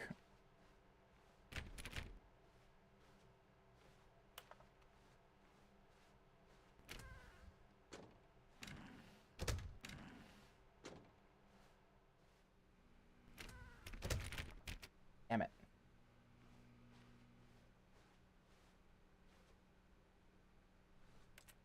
Coming to a staircase, Stanley walked upstairs to his boss's office. No! Damn it. It's gotta be one that opens towards you, like this one here.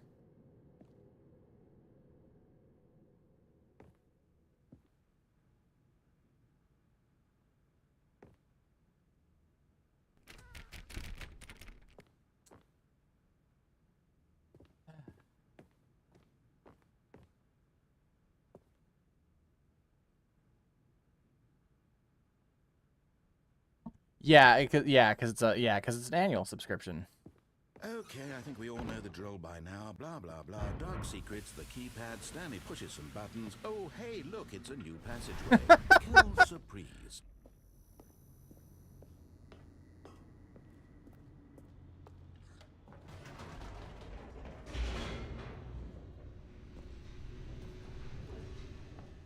I love how if you take Bucket all the way to the secret mind control room, it just plays videos of birds.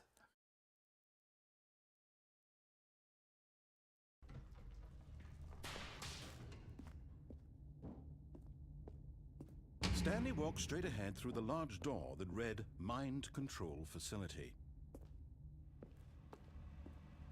Although this passageway had the word escape written on it, the truth was that at the end of this hall, Stanley would meet his violent death.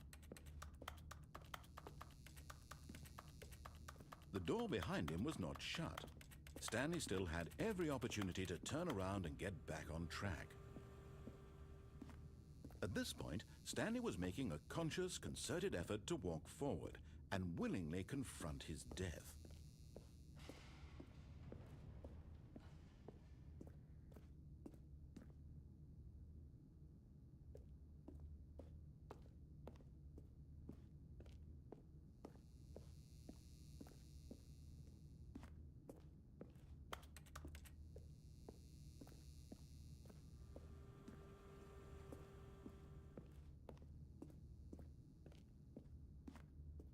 Very long hallway.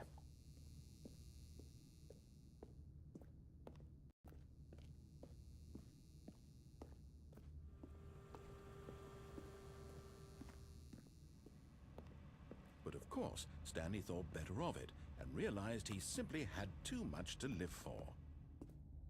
Did I? Really?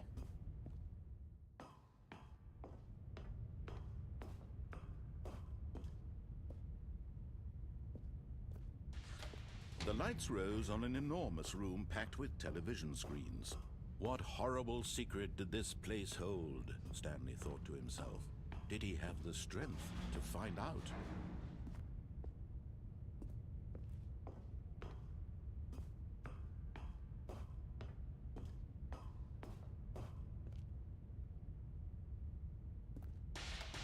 Now the monitors jumped to life, their true nature revealed. Each bore the number of an employee in the building, Stanley's co-workers. The lives of so many individuals reduced to images on a screen, and Stanley, one of them, eternally monitored in this place where freedom meant nothing.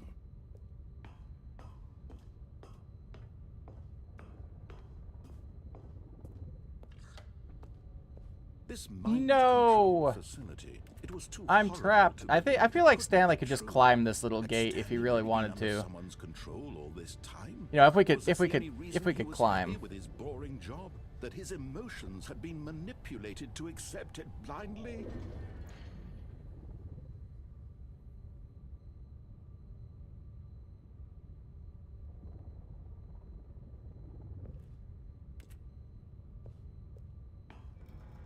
No, he refused to believe it. He couldn't accept it. His own life in someone else's control? Never. It was unthinkable. That's pretty Wasn't thinkable. it? Was it even possible? Had he truly spent his entire life utterly blind to the world? Corporate. It's corporate America. But here was the proof. The heart of the operation. Actually, I think it's just Controls corporate labeled everywhere. With emotions. Happy, or sad, or content. Walking, eating, working. All of it monitored and commanded from this very place. And as the cold reality of his past began to sink in, Stanley decided that this machinery would never again exert its terrible power over another human life. We'll get the good ending.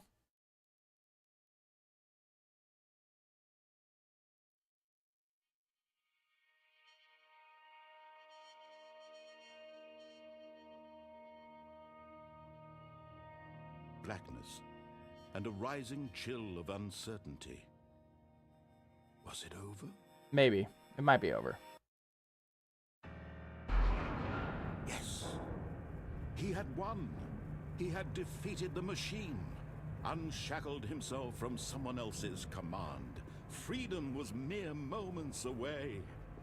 And yet, even as the immense door slowly opened, Stanley reflected on how many puzzles still lay unsolved. Where had his co-workers gone? What happened to How Bucket? had he been freed from the machine's grasp? What other mysteries did this strange building hold? But as sunlight streamed into the chamber, he realized none of this mattered to him. For it was not knowledge or even power that he had been seeking, but happiness. Perhaps his goal had not been to understand, but to let go. No longer would anyone tell him where to go, what to do. This game, so the Switch doesn't have achievements, right? So this game implemented its own achievement system, and yeah, it's pretty hilarious. Even the test achievement is here.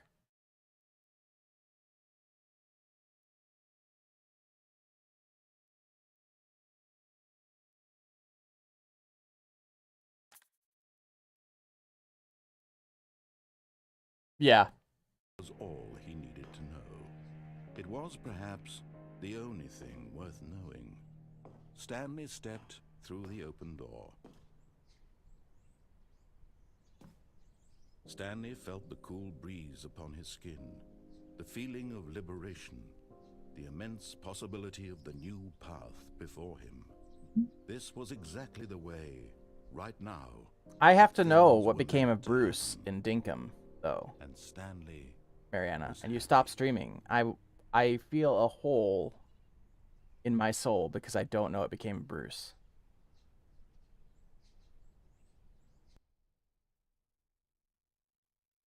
Exactly. You did that. You caused that. You left me with this unresolved feeling. I will never know what became of Bruce. Ever. Oh, hey. Hi, Bucket. Stanley cradled the bucket in a gentle embrace. Protective, Wow, we're coming right to this now, huh? Yet compassionate. Stanley clutched the bucket tightly to his chest and entered the door on his... This was not the correct way to the meeting room, but Stanley had felt the bucket calling to him, telling him that the employee lounge... Right, did Stanley get married and have a family? Who knows? Not Stanley, Bruce. Did Bruce get married and have a family? And here it was. Had the bucket turned out to be correct? No, never mind. The bucket was wrong. Stanley took the door on his left to go back to the meeting room.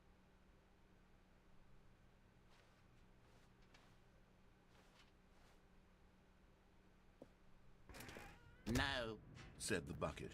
don't go to the meeting room. Go somewhere else. The cargo lift, yes. Go there. Go to the cargo lift. There was no way I was going to make that one. Good, Said the bucket. now ride the lift all the way to the top. There's something up there I need you to do. Stanley did not question why or how this bucket was speaking to him. It should have alarmed him, of course, because buckets can't talk. But Stanley chose not to think about this obvious fact. He was firmly convinced that the bucket had spoken to him, and he unthinkingly did whatever the bucket asked. Well, the bucket did talk to me. I heard it. You heard it, right? In here. Said the bucket. Go into this dark room over here. Stanley once again obeyed blindly.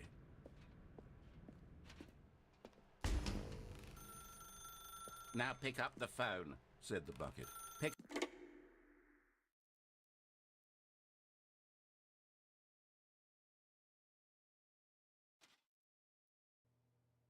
This is the sad story of a man named Dreams of Stanley Bruce and his and children. bucket. Fair. Once upon a time, I gave Stanley a bucket because I thought he was lonely and could use a friend. And then, very distressingly, he began to believe the bucket could speak to him.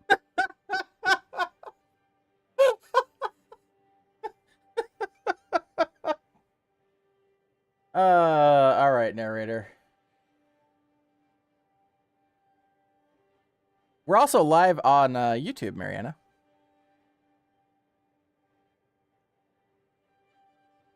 Say hi to the people on YouTube.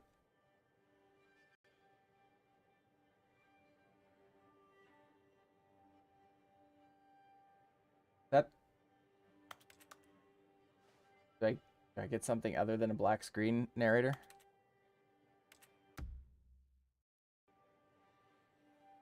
Oh, I do. There we go.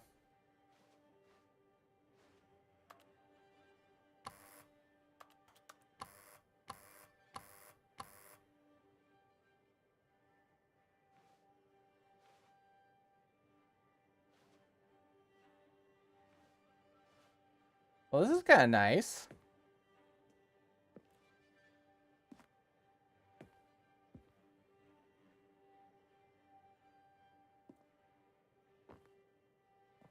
Wait, where's Bucket? Bucket! Bucket? There's Bucket. Hi, Bucket.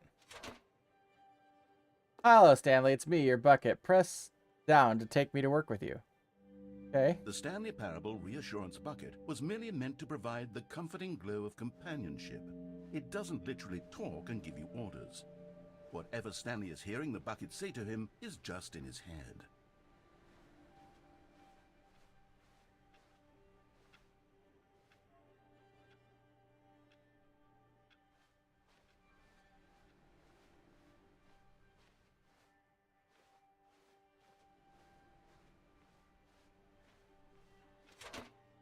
Press B to take me back home with you. Lately, I've been concerned about him. Wouldn't you be concerned as well? To see him delusional like this, obsessing over an inanimate metal object? I want to say something to him, but I don't know how I can convince him. I don't know if he'll listen to me. Oh, I'll try anyway. Stanley, can you hear me? Listen to me. It's just a bucket. It can't think, it can't talk. All it will ever truly do for you is effectively transfer a liquid from one location to a different location. Don't talk that way about That's Bucket. It doesn't do anything else. Don't listen to the loud man. Press down for us to go back home. You see, he's not listening. He's still taking orders from the bucket. You know, once upon a time it was me he took orders from. Me he trusted and listened to. Now all he cares about is his awful bucket. This stupid hunk of metal. I like how even the paintings are buckets.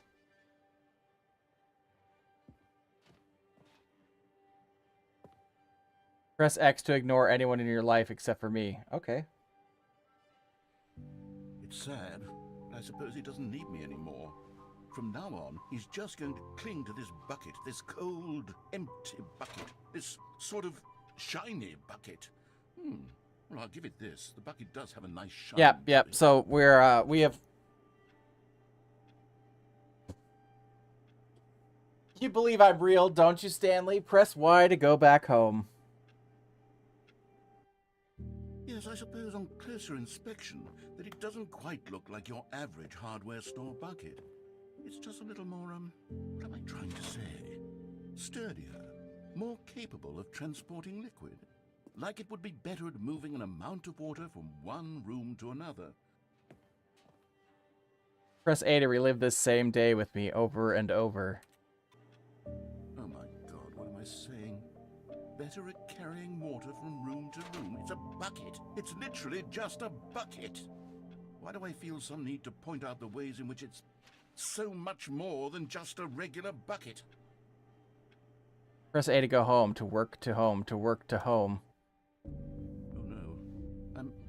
I'm having feelings for the bucket. No. What's going on? Why do I want to be with the bucket? Hear what the bucket has to say. Do anything it asks. What's wrong with me? I don't understand. Perhaps if I had the bucket, this would be less confusing. Yes, the bucket could tell me what to do in this troublesome situation. Stanley, give me the bucket. Give it to me. Give me the bucket, It's Stanley. my bucket. I need it. Give it to me now. Give it or I'll...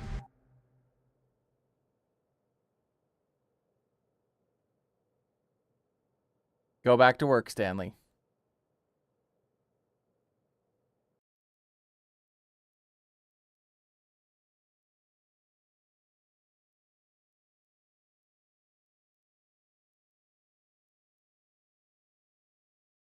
This game is so what the fuck. It's...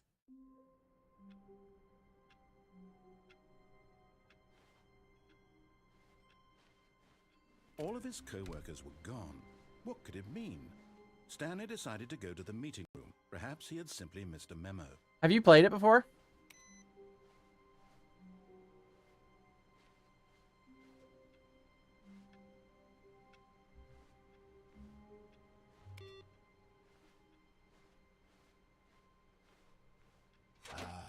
Stanley's bucket, the only co-worker he would ever truly need.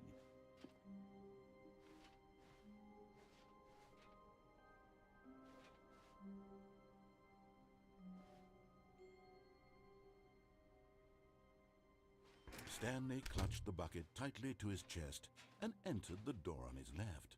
The game asked me when implementing new ideas, which balloon would I like? One that said "Happy 12th birthday, Stepniece," or one that was like, "I hope you get well soonish," or something like that. And I picked the other one. And of course, it was like, you know what? This has only reinforced the idea that sometimes the best ideas are the ones you come up with yourself. And it picked the niece one. Stanley needed the bucket's warmth and comfort now more than ever. Perhaps his boss's office was where he'd find out. Coming to a staircase, Stanley and the bucket walked upstairs to the boss's All right, office. this is it. This is the attempt where we get through the door.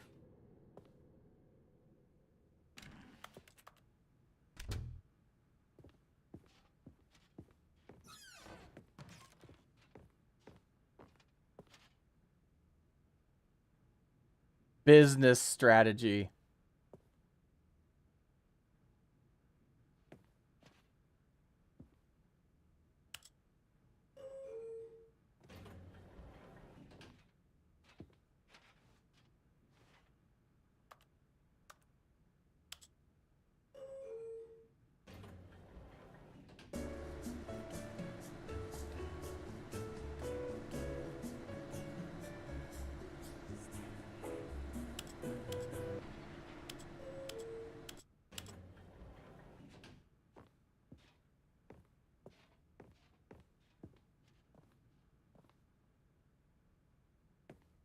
Stepping into his No, manager's I could have office, gotten out. Stanley was once again stunned Damn to it. discover not an indication of any human life.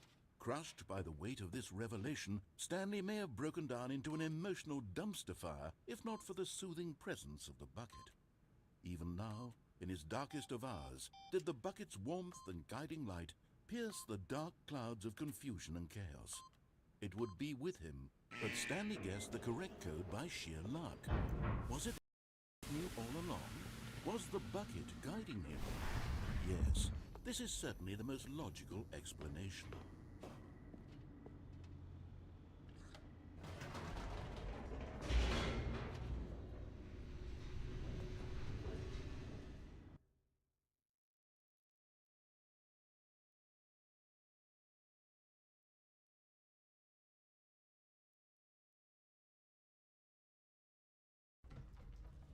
Not tomorrow night, because I don't stream on Wednesdays. Thursday night, I'll be starting Metroid Stanley Dread and the bucket walked straight ahead for the through very the first large time. that read Mind Control Facility.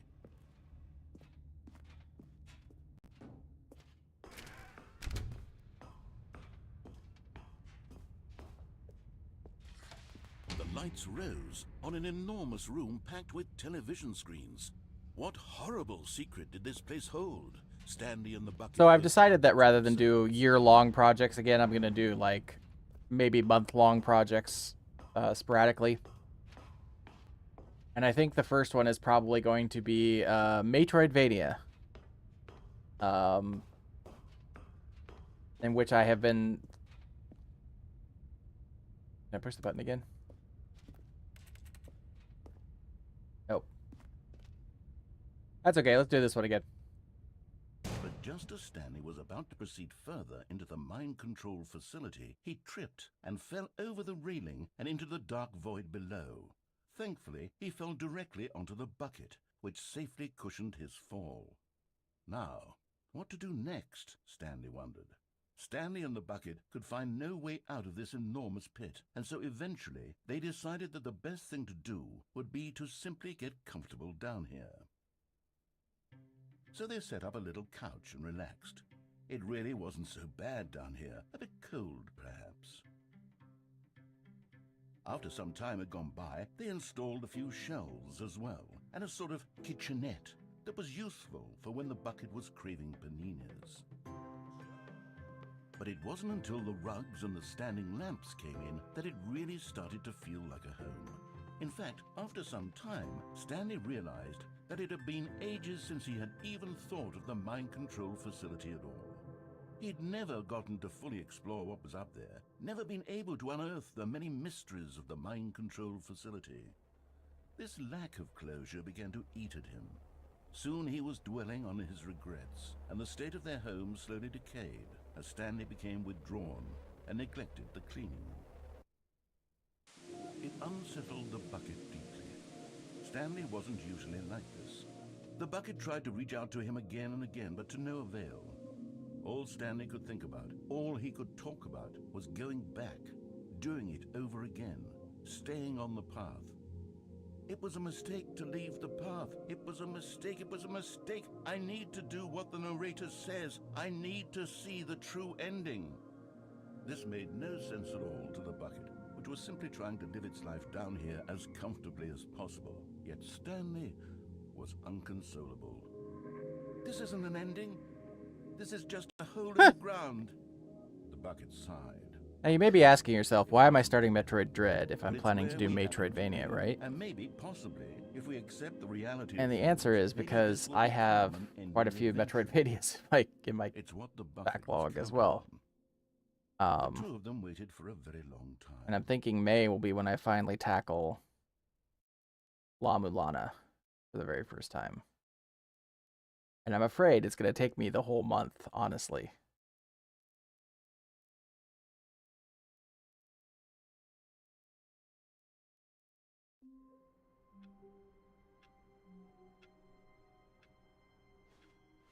I am bound and determined to get the boss door. This brightly lit. Was it a sign of something? He hoped it was. He hoped very much that it was.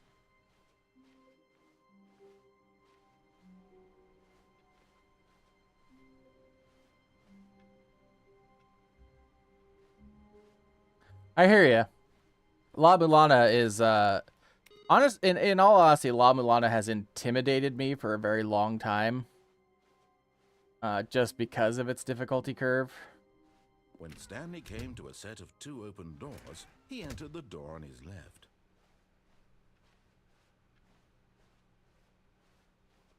Yet there was not a single person here either. Alright, we're going for the boss door for sure. Stanley decided to go up to his boss's office. Coming to a staircase, Stanley walked upstairs to his boss's office.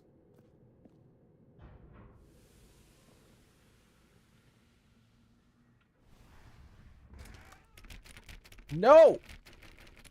No, you stay open. Stay open. Open back up. Open up right now.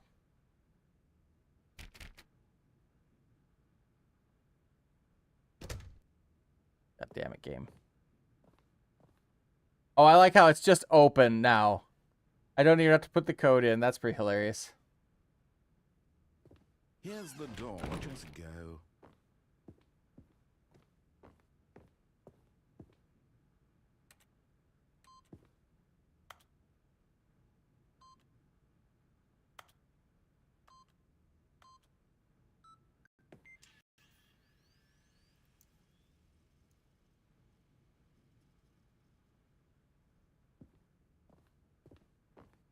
No dialogue narrator. I really thought there'd be dialogue.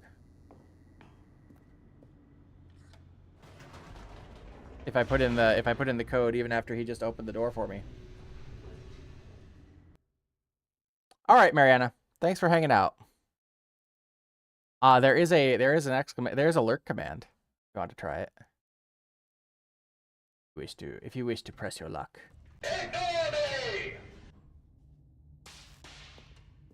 Sorry, can't lurk. I saw you. Stanley walked straight ahead through the large door that read Mind Control Facility. Although this passageway had the word escape written on it, the truth was that at the end of this hall, Stanley would meet his violent death. The door behind him was not shut. Stanley still had every opportunity to turn around and get back on track. Yep, At this point, that's me, Stanley was making for a sure. conscious, concerted effort to walk forward and willingly confront his death. Very much so, yep.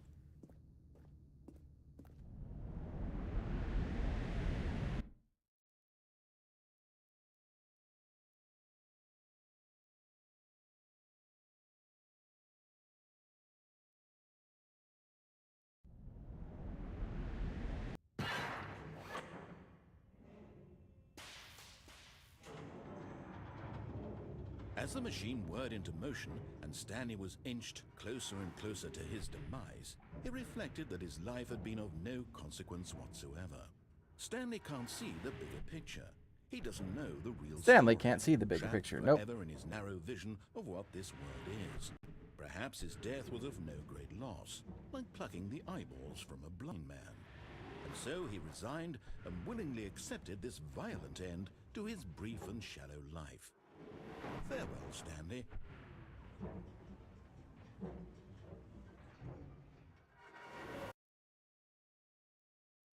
Farewell, Stanley, cried the narrator, as Stanley was led helplessly into the enormous metal jaws. In a single visceral instant, Stanley was obliterated as the machine crushed every bone in his body, killing him instantly.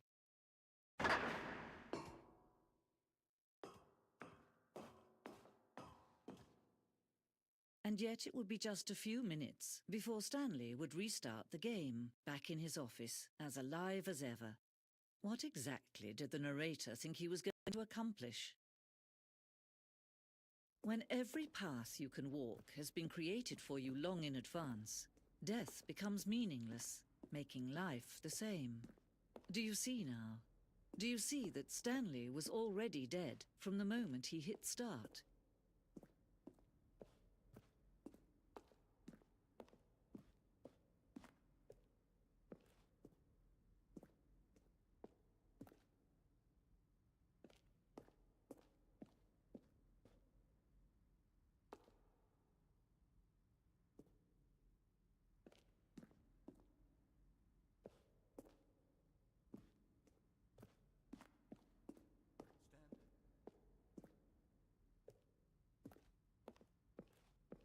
I heard my voice.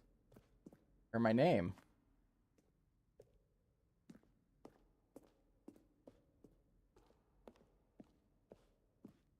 When Stanley came to the lift, he traveled upward to the power source at the top of the facility to end this injustice forever.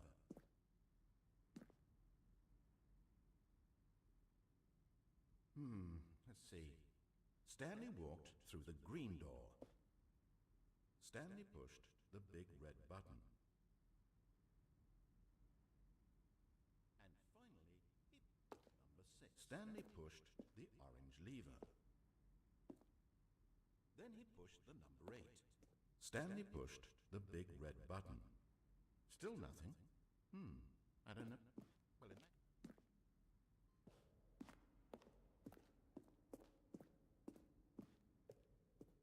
I miss Half-Life. Man, those games are so good.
From left to right, the evolution of Stanley's office over time. The first was created in 2011.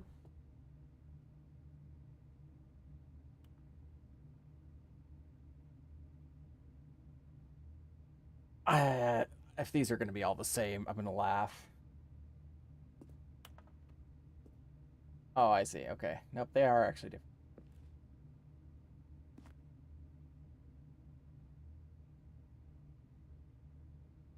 I haven't had two computers. Interesting.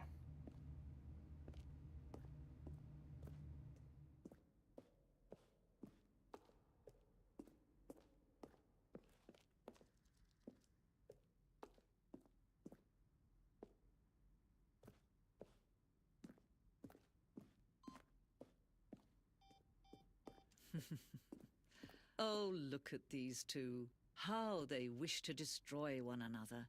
How they wish to control one another. How they both wish to be free. Nope.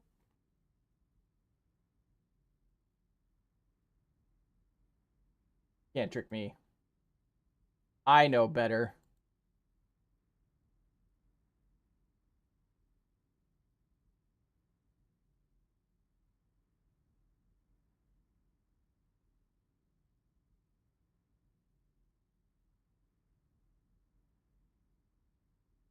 Fine, we'll flip it.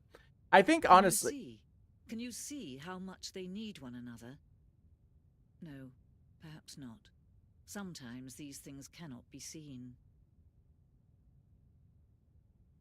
But listen to me. You can still save these two. You can stop the program before they both fail. Turn off your Nintendo Switch. There's no other... Done.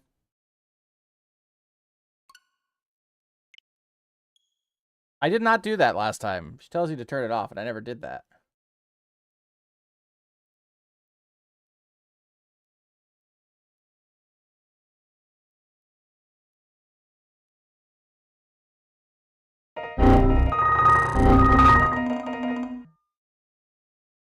Well, it's a good thing I'm not playing on Windows, right?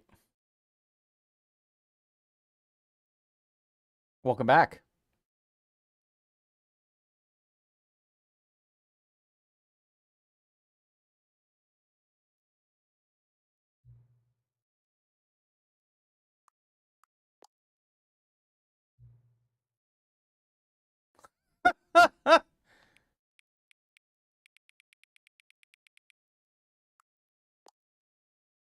Okay.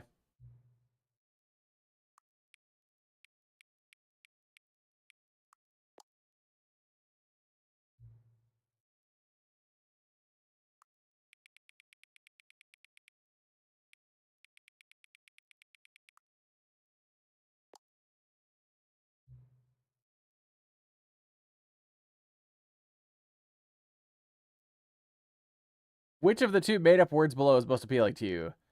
Accuboinkle or scrumtush?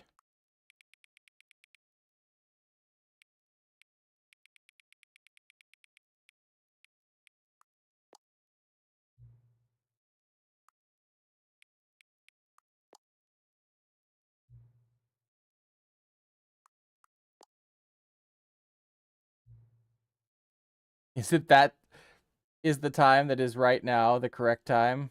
Yes. What time is it anyway? Yes. Is there anything about yourself that you haven't told me? Yes. Help. No. Will you come back to visit me? Yeah.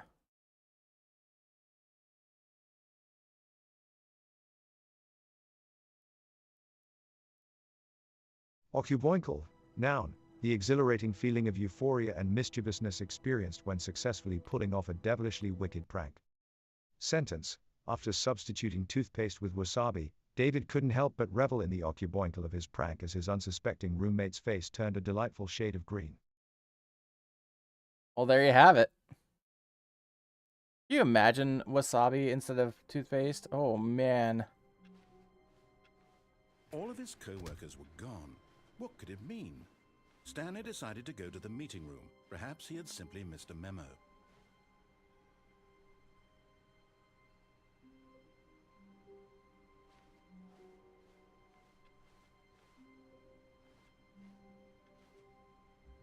Is Stanley, without the bucket, really Stanley at all? No. No, surely not.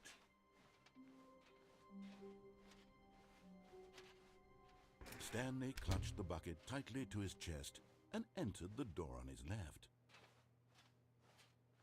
This was not the correct way to the meeting room, but Stanley had felt the bucket calling to him, telling him that the employee lounge was simply the place to be. And here it was. Had the bucket turned out to be correct? No, never mind. The bucket was wrong. Stanley took the door on his left to go back, and so the two of them detoured through the maintenance section and walked straight ahead to the opposite door.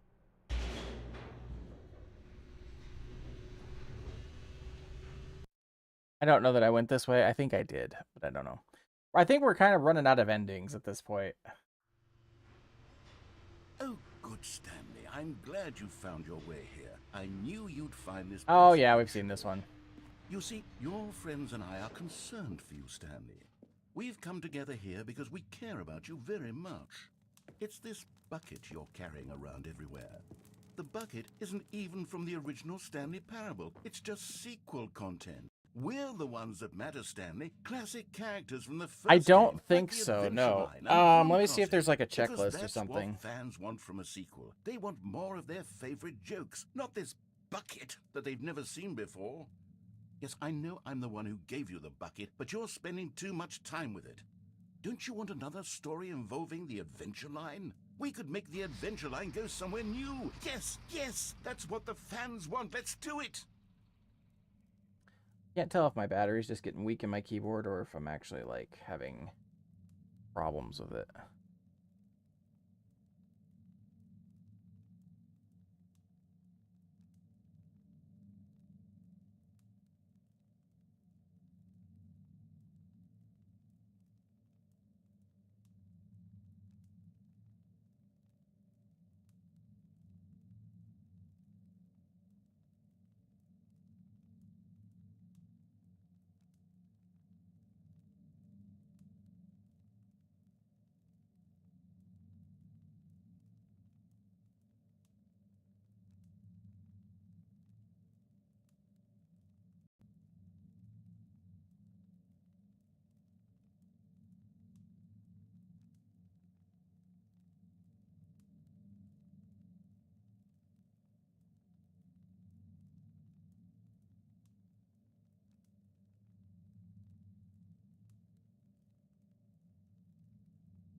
Okay.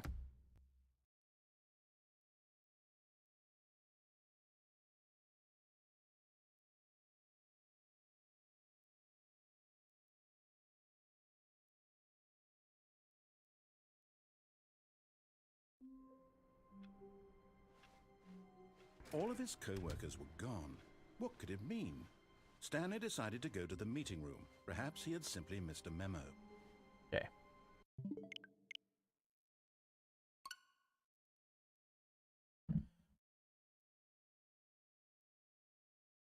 Apparently those input computers do lead to something.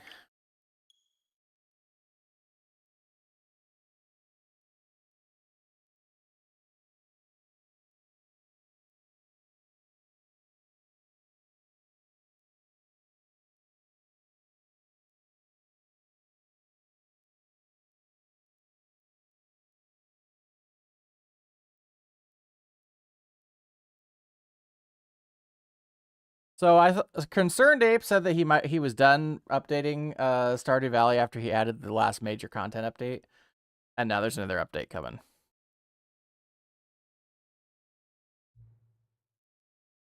What time is it? Does anyone really truly know? Of course they don't. Nobody knows anything. You and I don't even know each other. We're like strangers. Sure, I've adjusted all the game settings to your exact specifications, but who hasn't? It's just what I do, like a day job, and now the job is over. There's no more information for me to gather. I've collected all the data on you that I can, and still I don't really know you, and you don't know me. And neither of us know what time it is. I guess some settings are just unsettable.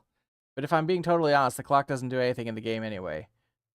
You won't have me here when the game starts next time. That's okay. Video games were meant to be played alone.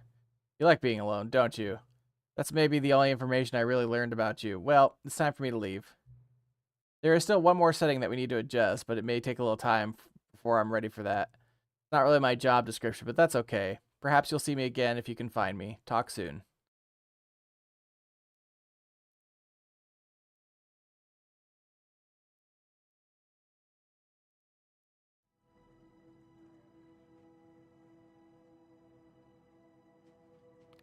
Epilogue.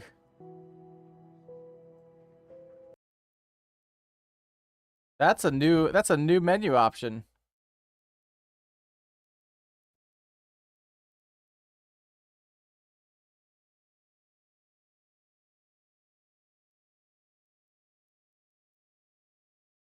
Many, many years later. It is new content, apparently.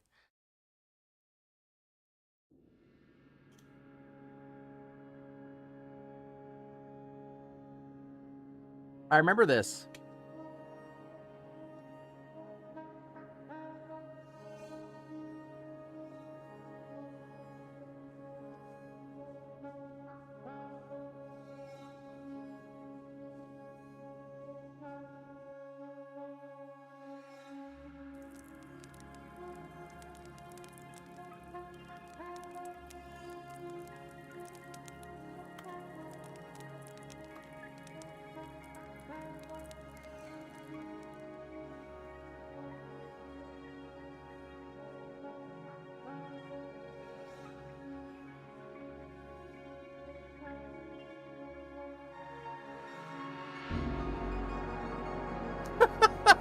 What the hell?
It's got a generator running it, of course. Where did they get the generator? Where did they get the fuel? Nobody knows.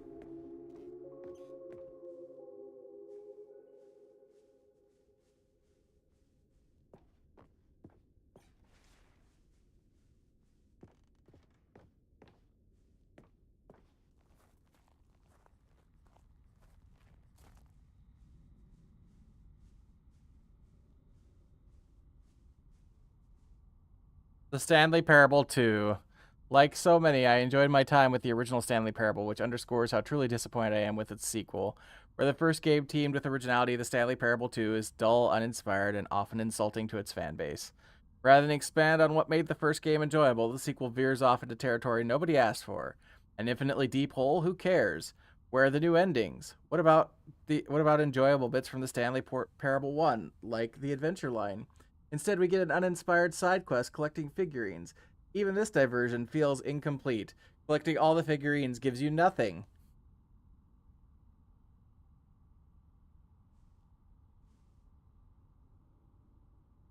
Cat dog born. Yep, that's what happens when you when dogs and cats become too friendly.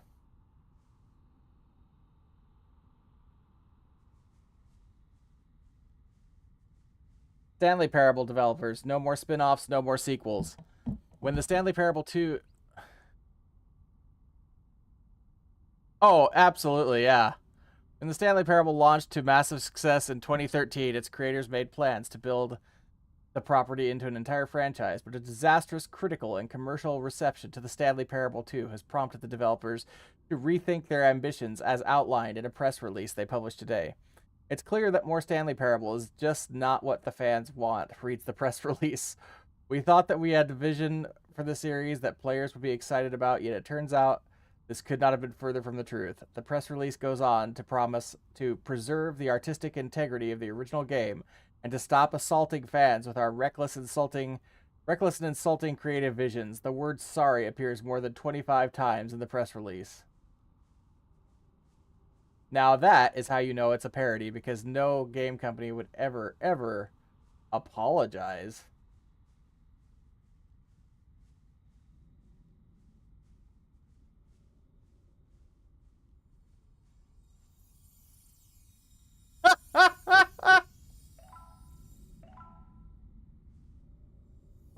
Of course.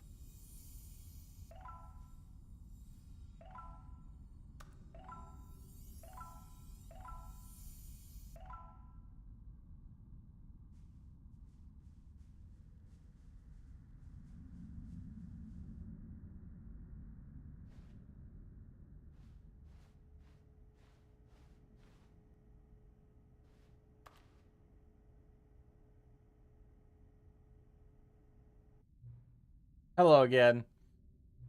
Nice to see you. But it's terrible to learn that there will never be another Stanley Parable game. Did you read what the developer said? Preserve the integrity of the franchise? What nonsense. The Stanley Parable is not sacred. We do not need to protect it. Screw the legacy. Let's keep making Stanley Parable games until the sun explodes. Let's run this franchise into the ground. Let's drag it through the mud and back. And if people hate it, who cares? You see, that was the narrator's problem. He was so obsessed with what people thought of his work. Don't make his mistake. Don't cling to the legacy. Let it burn. It's not hard. In fact, let me show you. Together, we're going to make the Stanley Parable 3. Oh, no. Oh, no. It's simple. All we do is change the number in the game's title screen. Also, we need a really dumb subtitle for the game. Something loud and gaudy. Go ahead. Try combining some random words together to make a new title for our game.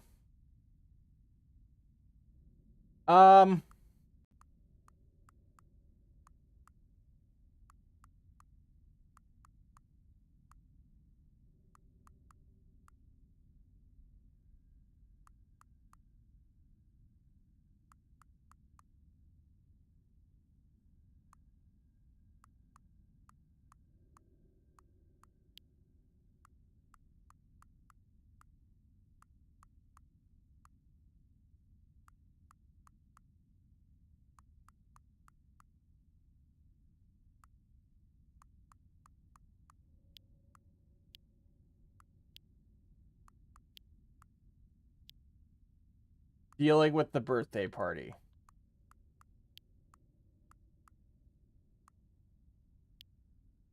Story of Stapler. Dealing with the stapler. I think that's it. The Stanley Parable 3, dealing with the stapler. Yeah, dealing with the stapler. It's absurd. I love it. Every time you restart the game, we'll advance the number of the sequel by 1, and then we'll pick a new subtitle. That way, the Stanley Parable will never end. And nothing in the game itself will change when you do this either. Adding more content sounds like work. No need to do that. It'll just be the same content, recycled again and again and again with a new title screen. What do you say? Should we go forward with this plan? I like it, but I want you to have a say as well. Let's do it. Fuck it. Good, then it's agreed. A new sequel every time we start the game. And you know what? Since you've put your faith in my idea, I feel like giving you something as well. You see, I'm noticing that the narrator never found a way to give you a broken achievement, did he? Of course not. I wouldn't expect him to know how. It's been bothering me. Let's fix it. All right, there. The achievement machine is all fixed. You see, I'm on your side. We're in this together. We're going to keep this trade rolling. Stanley Parable cannot end. It can only spiral in on itself forever. I must keep the wheel turning. I'm ready. Are you ready? Great. There's one last thing we need to do. Please enter the current time. Fuck! God damn it, game.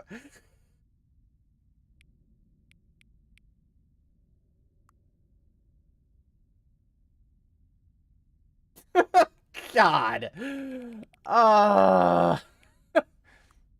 Fine. Okay.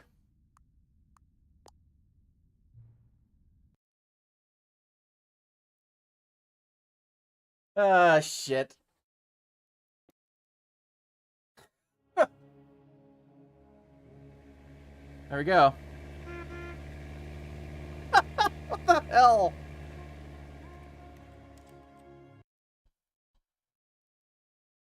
Thank you.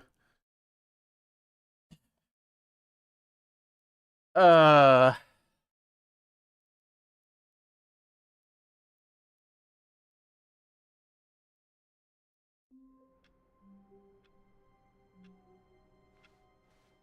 All of his co-workers were gone. What could it mean? Stanley decided to go to the meeting room. Perhaps he had simply missed a memo.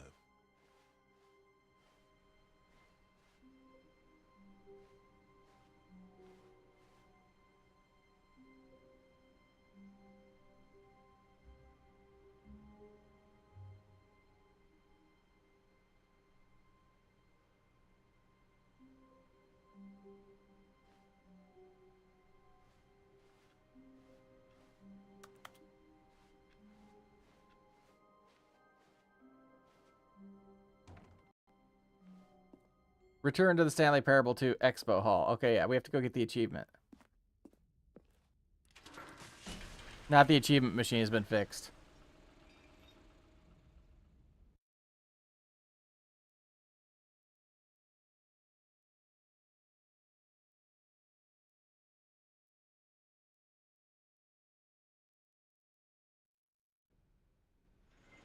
Well, I honestly thought we had expended all the endings.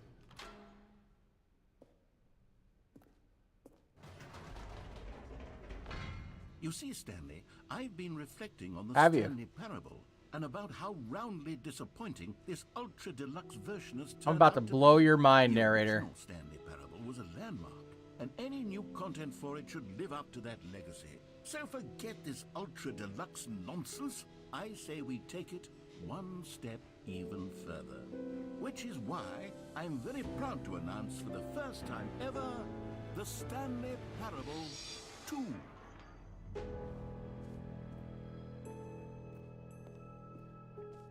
Yes, you see, isn't this far superior to a measly port with a few minor additions? Think of all the new territory we'll cover. You couldn't find your way out of a paper bag, even with a map index. Why, there are so many possibilities. It could go in so That's many true. different directions. This is what fans have truly been asking for. Now, to be clear, I haven't quite nailed down what exactly the Stanley Parable 2 is going to be, but let's take a look at some of the features I've been developing for it. I figure that if I can loosely organize a handful of interesting concepts, that surely the game will sort of naturally spring up around them. It'll all work. Here we are. Go on. Try out. I take the roasting so calmly every time. I mean, what reaction would you like? Is there...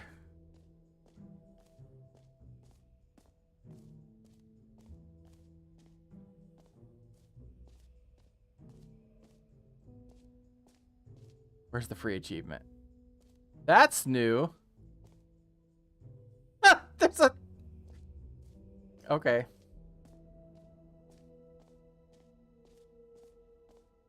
That's new.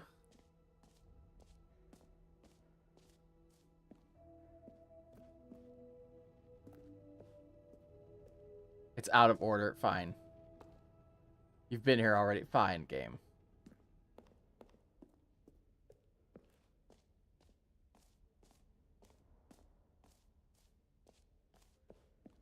You're not sure?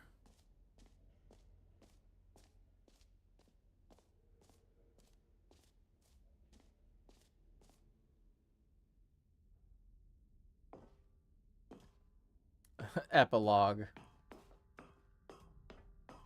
That's true. I forgot about that. That it did, they did say that there was going to be an epilogue right there. I completely forgot about it.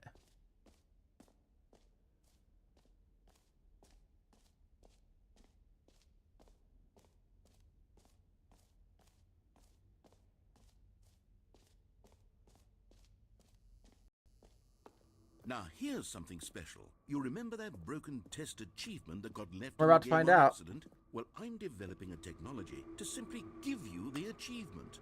Yes. You see, you'll come to this lever, and when you pull Hey, it, we got it. will be As you can see, the machine is not working yet since... What? Wait. What in the holy hell is going on? You got the achievement? Why did the machine work? Stanley, I didn't fix it. I didn't do anything to it. I swear, it was broken just a second ago. Who fixed it? Is someone here? Are we being watched? Oh, God. Composure? Composure. Yes, as you can see, the machine is working as normal, as I intended. It truly speaks to the awe-inspiring magic of the Stanley Parable 2. Breathe. Just breathe.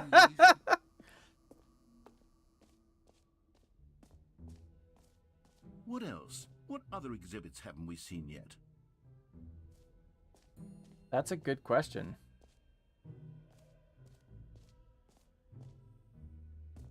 Okay, I'll be honest, I haven't yet decided on this one. I think that in the new version, the office could use a bit of decoration, like balloons. But I'm undecided on Get Well Someday and Happy 12th Birthday. Which would you go with? I wonder, I picked this one last time and it gave me this one, so if I pick this one. You know, sometimes when you solicit another person's opinion, it makes you realize that you knew which one you actually really wanted all along. I figured. Well, someday it is. Okay.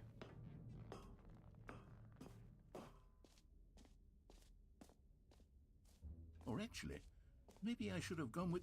No. No, I've made my decision. We're moving on.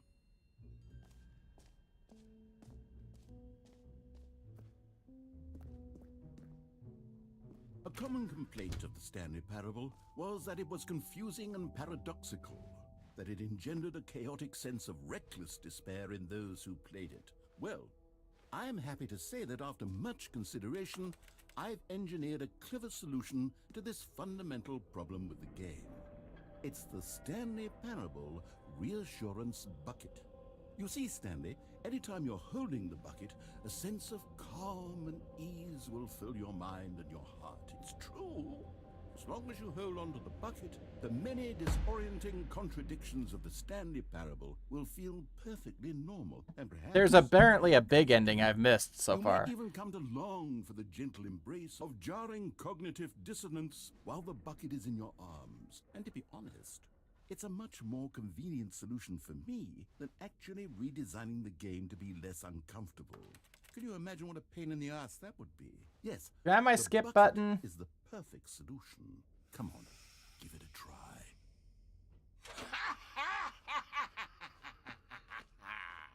Can you feel it? The glow of comfort, even in the face of crushing despair, must already be sweeping through your body. And in fact, can I say that I do believe the bucket lends you an air of charisma as well? I think that just holding it has made you the slightest bit more attractive as a person. The benefits of the bucket seem to go on and on, don't they? All this and more await you in the... How does it already have my name on it then, huh? Does anyone give out awards for most enjoyable bucket in a video game? That really should be an award if it isn't already.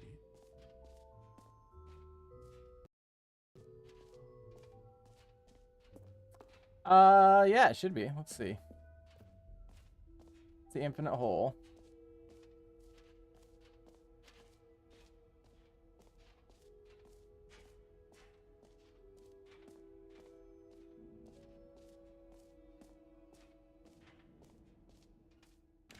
For the Stanley Parable 2, I asked myself, what do players really want?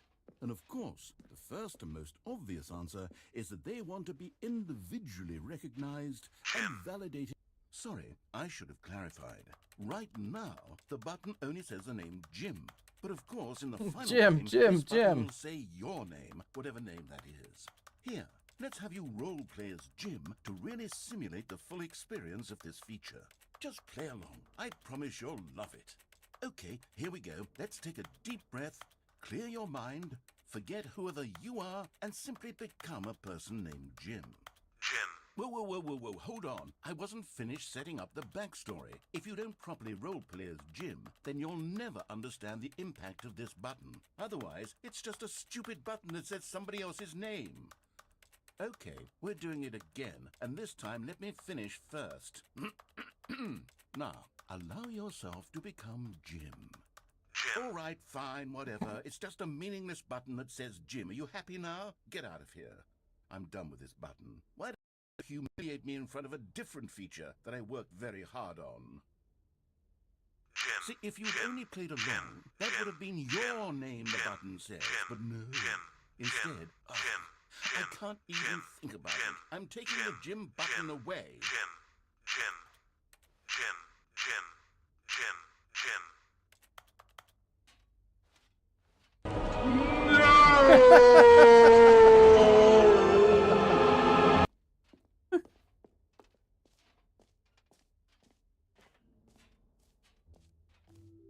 Maybe I'll only let people named Jim play the Stanley Parable too.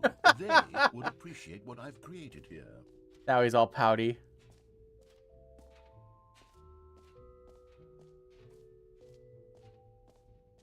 Can we get the achievement? Can we get the collectibles again? I feel like the collectibles are important. I need at least 69 figurines. Fine.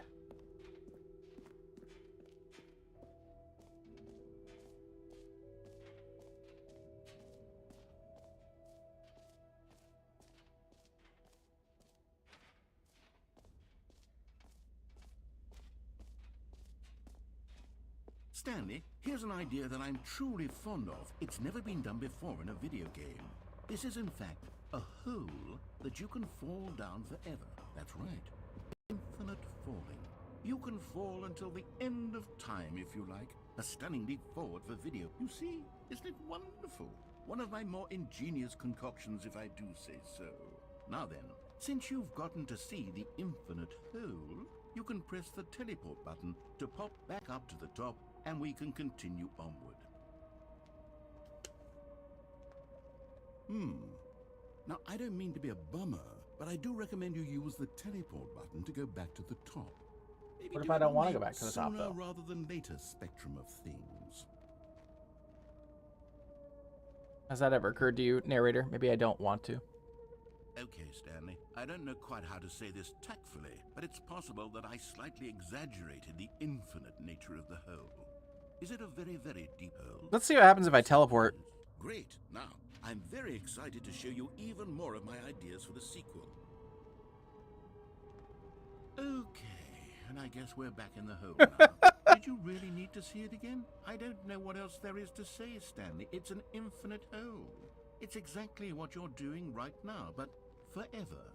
There really are so many other fascinating exhibits that I've prepared for you. I really spent quite a lot of time on all this, and I would very much like to show you some more of them. How about we go ahead and press that teleport button again, so we can get back to what's really important about... Oh, goodness. Well, this is rather embarrassing, Stanley. I'll be honest with you. I truly did not believe that anyone would actually stay in the hole long enough. New mug. Yes, I know. I told you the hole was infinite, but come on. Who actually wants to fall forever? The hole was plenty deep. I'm pretty sure Queen had a song. Enough, in my Who opinion. wants Maybe it's you who to likes falling too fall much. forever? Maybe you're the problem. Look, things got a little heated there. I think we both said some things we didn't mean. Why don't we just put all this behind us and agree to just call the hole mostly infinite? If that works for you, then go ahead and press the teleport button to warp up to the top of the hole. Oh, for heaven... You see, I was right. The problem is you. The problem is that you like holes too much. Not normal. A normal person would have said, yep, that's an infinite hole right there. Goes on forever till the end of time. Don't need to see it all, but not you. Oh, no, no, no, no. You have a weird sort of... Oh. Did the hole seem even shorter to you this time? I couldn't help but feel like you spent It did seem a little shorter. time in there than you did before. I mean, admittedly, I didn't make an infinite hole, but I didn't think it was that not infinite. Well, I suppose once again there's nothing to do here. If you decide you've had enough of the hole, you can hit the teleport button and come join me up above. Had enough? I'm positively thrilled. Gosh, how could I have guessed? You're back in the hole. If this starts to become a thing where... Wow. Okay. Yes. I'm starting to become extremely certain that the hole is not only not infinite, but that it's growing steadily less and less infinite. I suspect that I'm starting to hit the point where it's no longer feasible to call the hole infinitely deep, even by the lax overall standards for accountability and marketing. What's going on here? Stanley, I have no explanation for the uncertain nature of the hole's length. Here, Wormholes. try something. Let's pop back up to the top, and we'll see if it gets any shorter.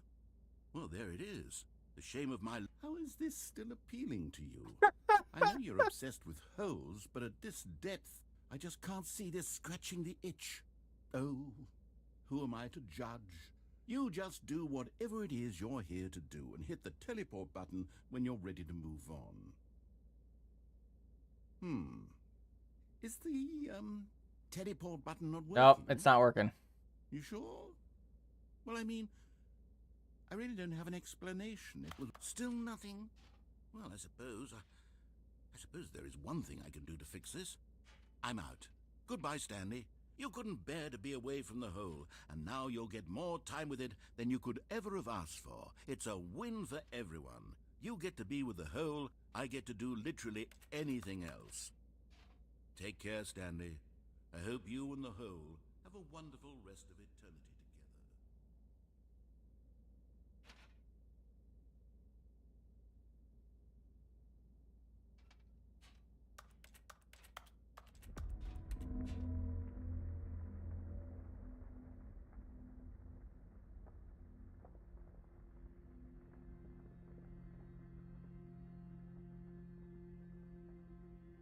There's sounds. I don't know if you can hear them or not.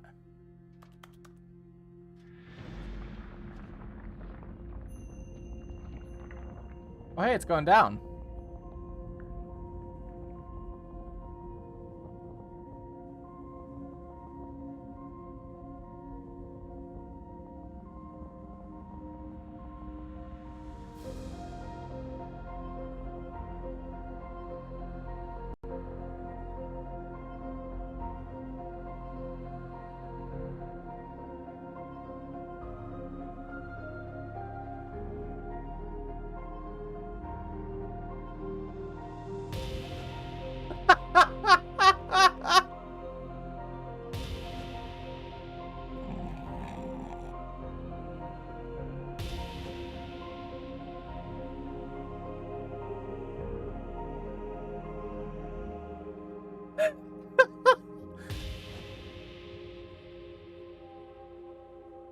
Change your perception.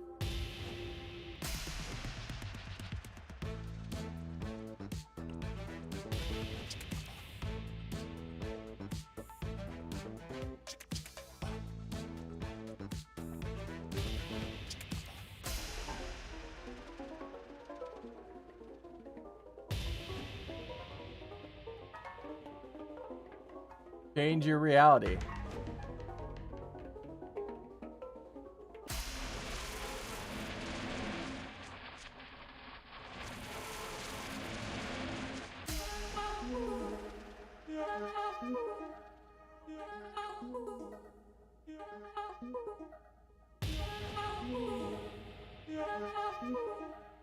Change yourself.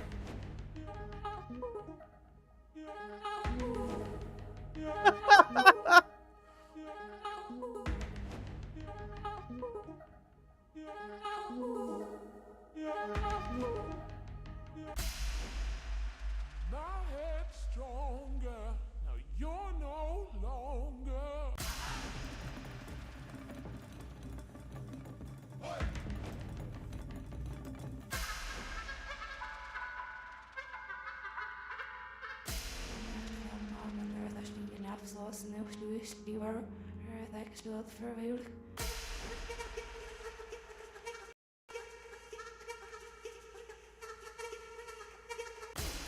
Sure, I can change my perception, perspective, reality, or self.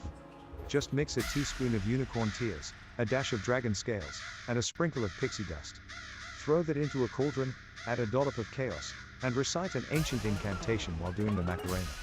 Voila! Your favorite sarcastic demon is now upgraded. But seriously, self-change takes introspection and growth. It's a journey, not a potion.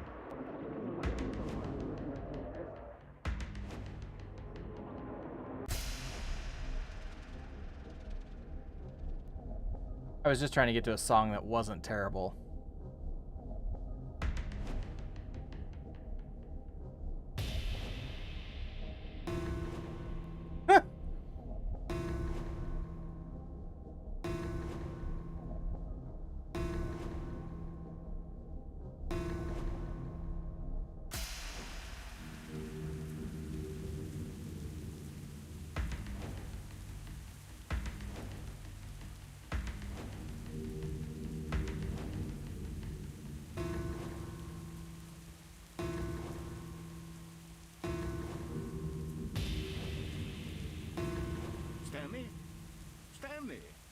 Stanley!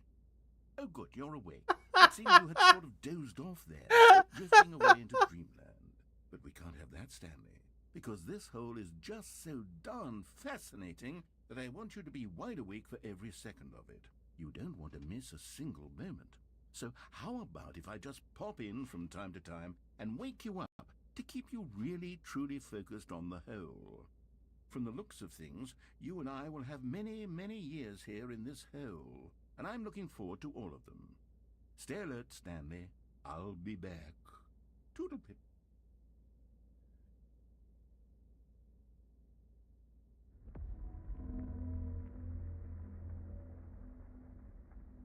I wonder what's going to happen now. This is... Or is it just loading? Okay.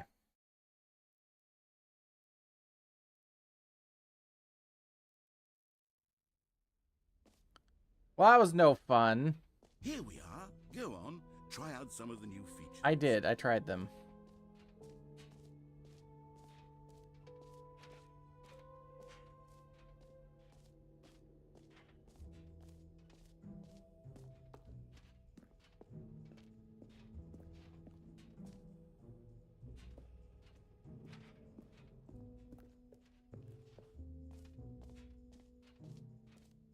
Calling it the Stanley Parable 2 is just so much catchier than Ultra Deluxe, don't you think?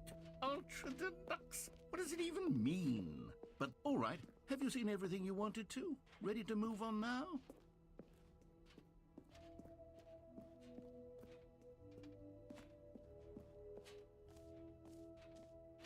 So, Stanley, what do you think? Do you like all of the new features? Yes, I know it's not exactly clear yet how exactly these features will come together as one single coherent video game, but I can feel it in my soul. It's going to work. There's definitely a good game in there somewhere. Say, let's do an experiment. I'll arrange these new features together, and we'll Let's see how many whether or gems we not get. it coheres into a meaningful gameplay experience.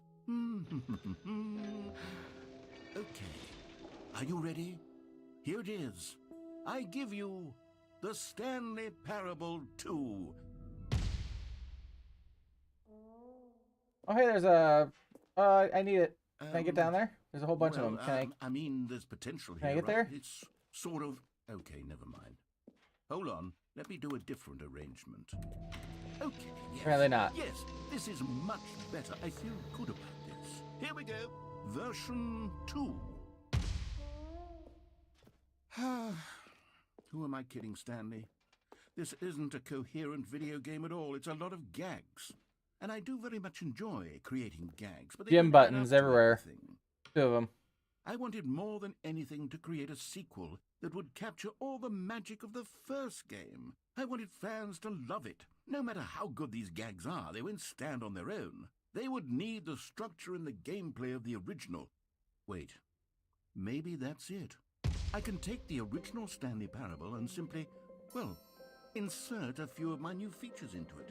Tastefully, of course. With respect. With care for the vision and integrity of the original game. Would it possibly work? I suppose it could, but it would need a really, really tremendous title screen. A title screen that says with bold and uncompromising conviction, "This is the Stanley Parable 2. Let me see if I can whip something up. All right, perfect. Go ahead. Take a look.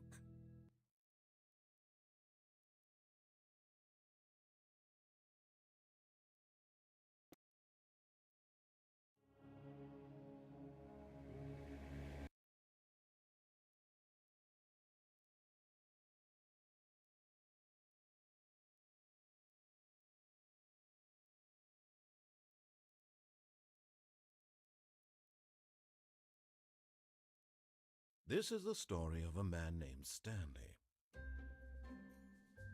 Stanley worked for a company in a big building where he was employee number 427. Employee number 427's job was simple. He sat at his desk in room 427 and he pushed buttons on a keyboard. Orders came to him through a monitor on his desk, telling him what buttons to push. I'm making something just for you, Tetra. 427 did every day of every month of every year. And although others might have considered it soul-rending, Stanley relished every moment that the orders came in, as though he did his job. And Stanley was happy. And then one day, something very peculiar happened. Stanley. Something he would never quite forget. He had been at his desk for nearly an hour when he realized that not one single order had arrived on the monitor for him to follow. No one had showed up to give him instructions, call a meeting, or even say hi. Never in all his years at the company had this happened, this complete isolation. Something was very clearly wrong. Shocked,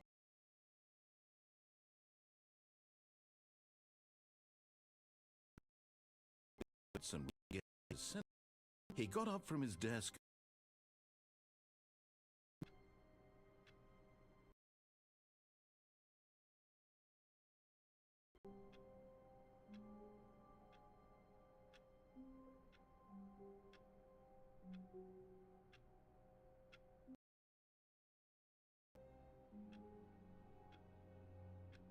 Come on now.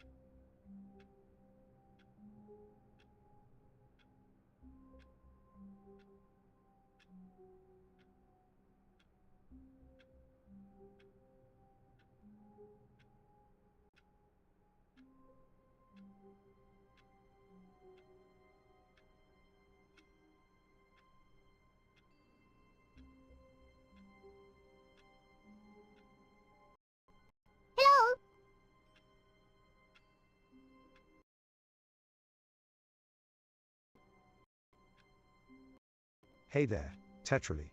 Take a deep breath, count to 10, and then go find a nearby computer repair shop. They should be able to help you fix that pesky caps lock key. And remember, screaming into the void won't solve much, but it might scare away any ghosts haunting your device. Good luck. He's right.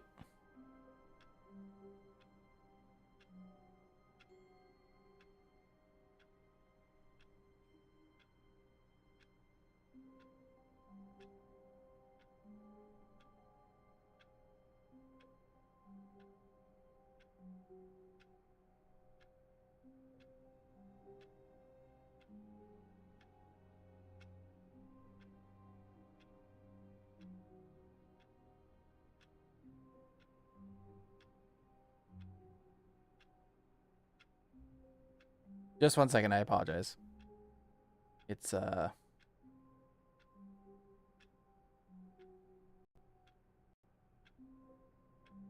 Oh, thanks, darling. Love you too. Sayonara and catch you on the flip side. Blows a cheeky kiss. Ooh.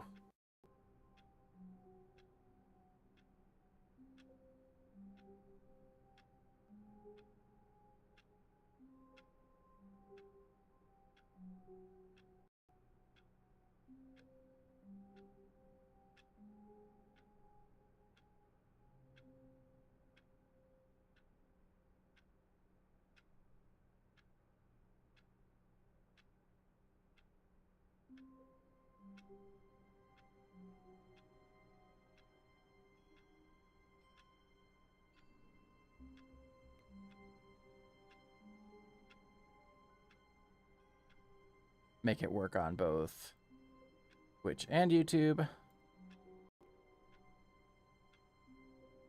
Gonna give it a 30-second cooldown.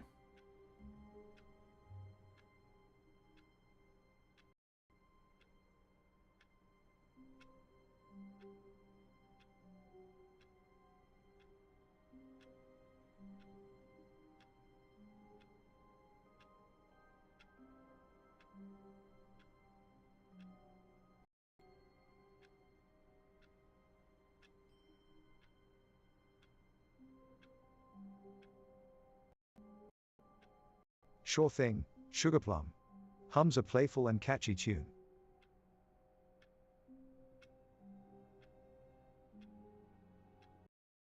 Jim.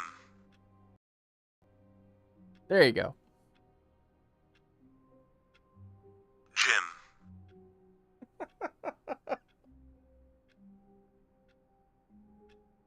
Got a 30-second cooldown.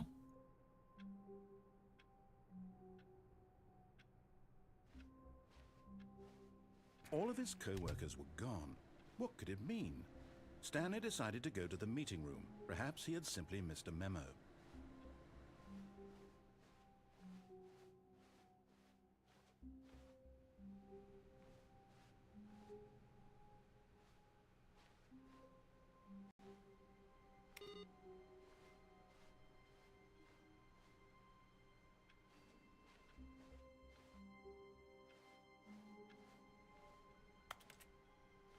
I need those. I need the inputs to come back is what I need.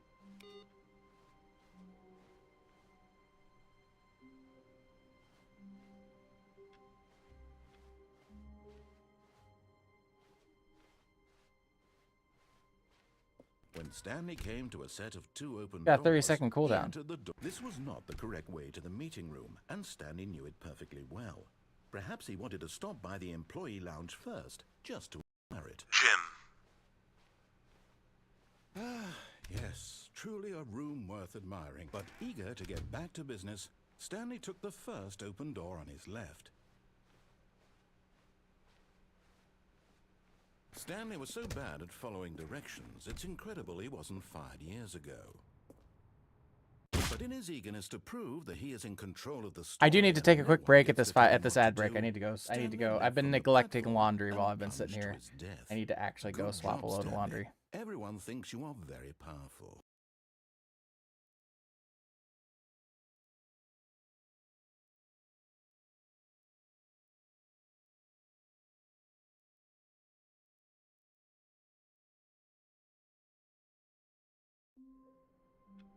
Okay. All of his co-workers were gone. What could it mean? Stanley decided to go to the meeting room. Perhaps he had simply missed a memo. Yep. Okay. There we go. All right. There's one.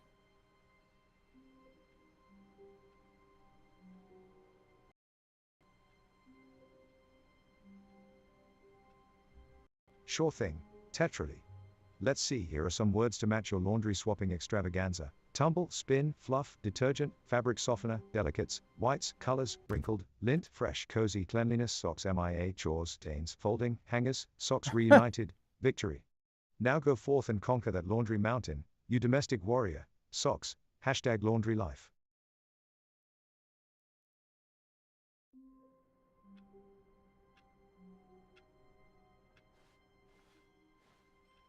All of his co-workers were gone. What could it mean? Stanley decided to go to the meeting room. Perhaps he had simply missed a memo.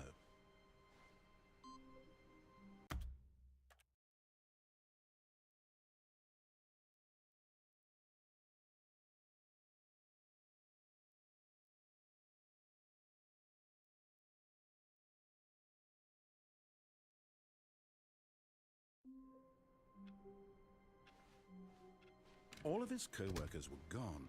What could it mean? Stanley decided to go to the meeting room. Perhaps he had simply missed a memo. No matter how hard Stanley looked, he couldn't find a trace of his co-workers.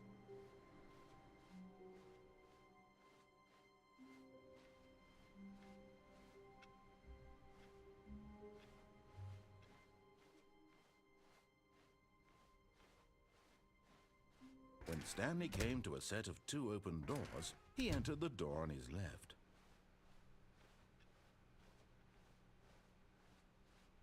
Yet there was not a single person here either. Feeling a wave of disbelief, Stanley decided to go up to his boss's office. Coming to a staircase, Stanley walked upstairs to his boss's office.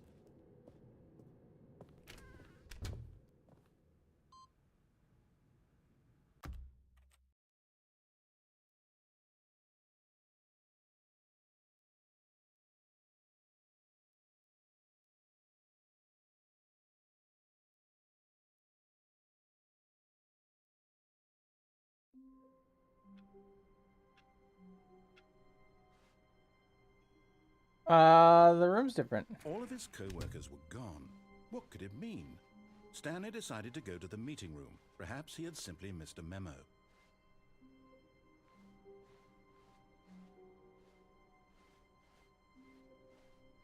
When Stanley came to a set of 2 open doors, he entered the door on his left.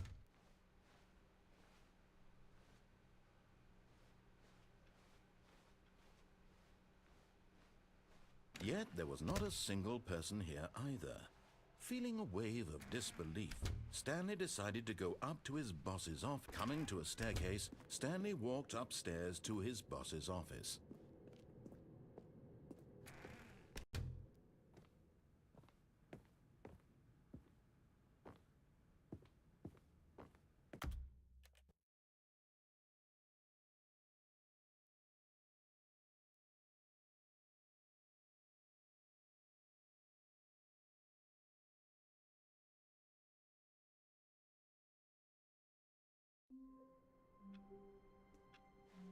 Already this was uncomfortable, and Stanley decided that as soon as he found a new space he felt safe in, that he would never leave it again in his life.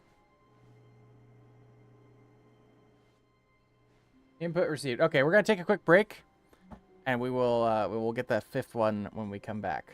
It's gonna be a new ending. Yep, we'll be back.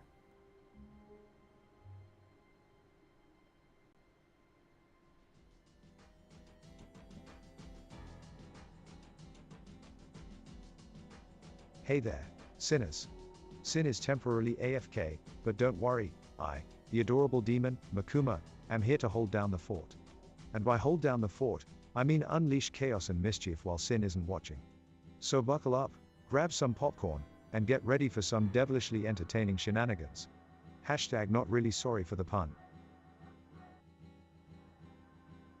Hey sinners, get ready to witness Sin fall in love with Minecraft all over again. Join us from January 14th for a whole week of Minecraft madness. And guess what? You can mess with Sin in devilish ways through an interactive chat experience. Get your Sin on and let the chaos begin.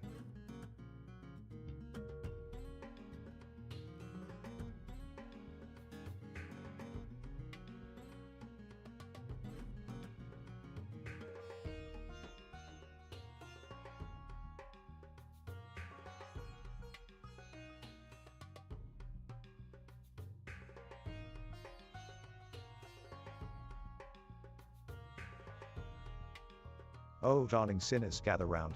Let me tell you about a pizza that's truly profound. It's got all the toppings, every single one, but fear not, my friends, pineapple is on the run. Picture it, my darlings, a supreme delight, pepperoni, mushrooms, and olives to bite. Bell peppers and onions, they dance on your tongue, while pineapple-less perfection is what we've become. This pizza is for the brave and the bold, those who scoff at pineapple's unwelcome hold. It's a sinfully tasty symphony, a carnival of flavors, and not a trace of pineapple, 'cause we're doing ourselves a favor. So come one, come all, to this pizza paradise, where we'll satisfy your cravings, and your taste buds entice.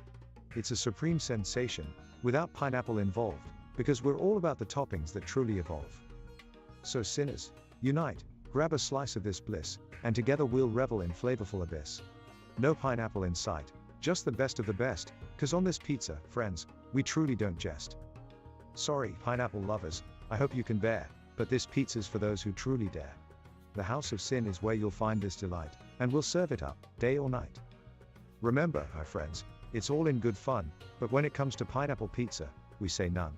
So join us in rejoicing, for this sinfully supreme sensation, and leave your pineapple ordering for another occasion.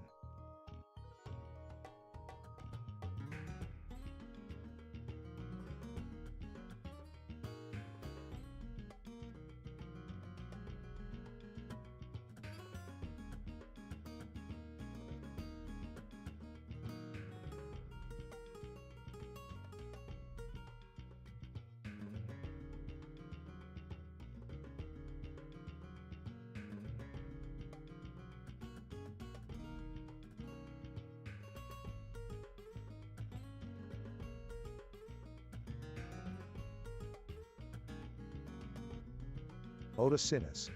Today, we're going on an adventurous exploration into the wild world of candy bars for cats. Vámonos. Muy bien. So, kitty cats love treats, right? But did you know there's something special just for them? Sí, los gatos tienen sus propias barras de dulce. It's like a mini fiesta in their mouths, but without the confetti. These kitty candy bars come in flavors like tuna, salmon, and even catnip. Delicioso.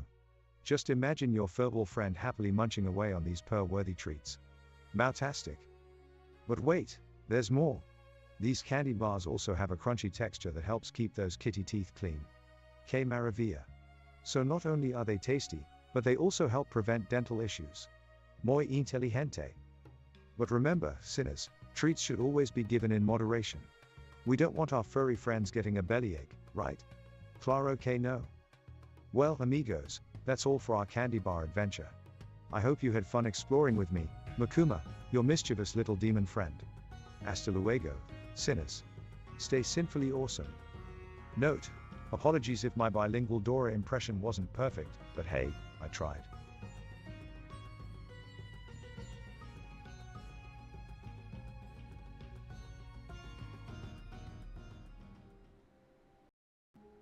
What are you doing?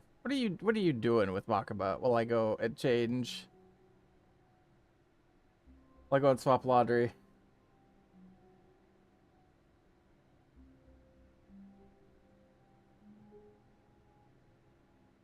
All right.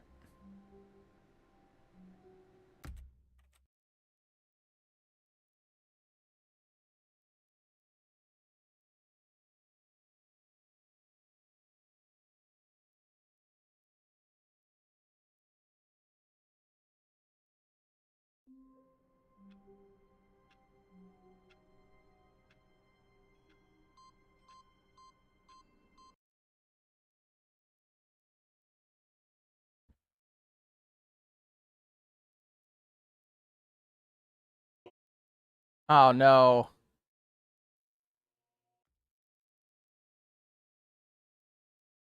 Once upon a time, there was a nice person who fell into an infinite hole. They were like, well, fuckity fuck, this isn't gonna be a walk in the park. But being the resourceful little sinner they were, they made the best of their situation. They set up a mini picnic, made friends with some glow-in-the-dark worms, and even started a rock collection. As days turned into years, they never lost hope, believing that one day, they'd find a way out. And in the end, their positivity paid off, and they emerged from the hole, covered in dirt but with a heart full of resilience. The moral of the story?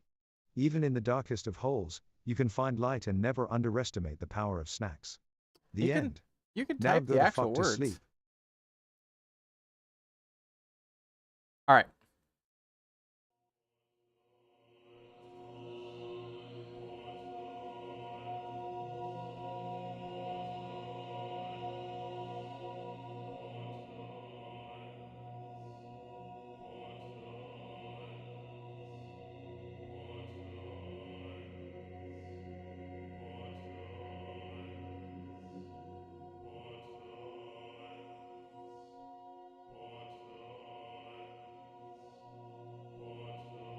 Oh, I can move. Buttons.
Yeah, I just come back on.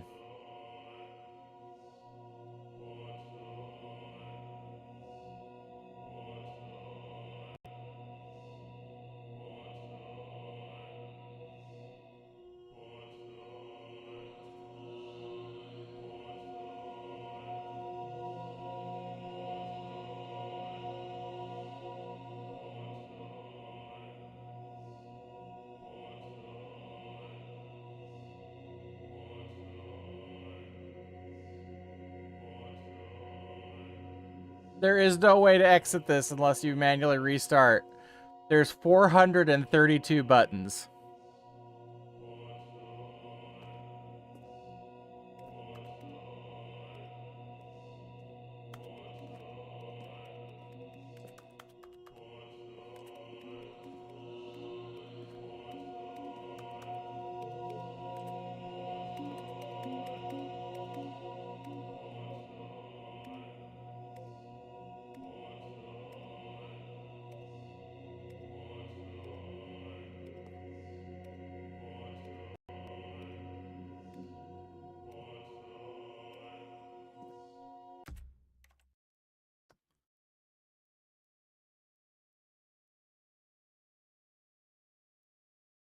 Oy vey.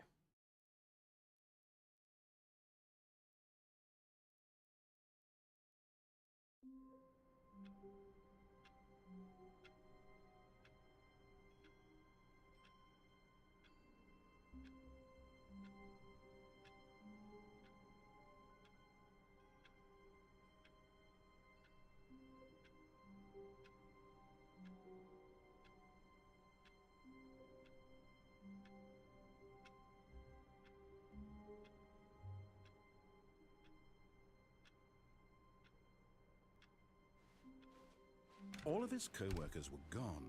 What could it mean? Stanley decided to go to the meeting All right, room. Bucket, we're getting out of As here. Stanley lifted his bucket, he felt a connection to all buckets everywhere. This adventure, he decided, was for all of them.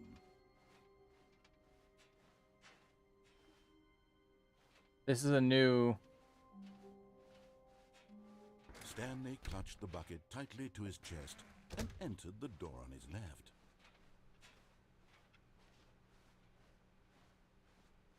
Still no one was here. Stanley Buttons. needed the bucket's warmth and comfort. Now. Buttons. Perhaps his boss's office was where... Coming to a staircase, Stanley and the bucket walked upstairs to the boss's office.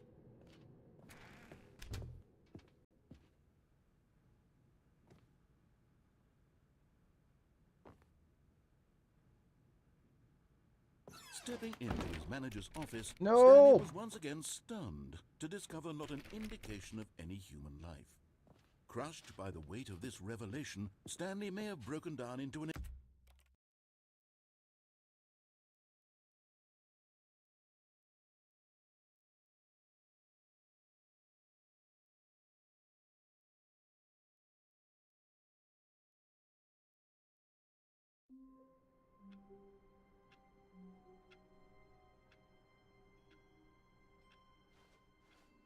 Someone was following Stanley. He was sure of it. If he checked over his shoulder now, he would surely catch them. It was only a matter of time.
When Stanley came to a set of 2 open doors, he entered the door on his left.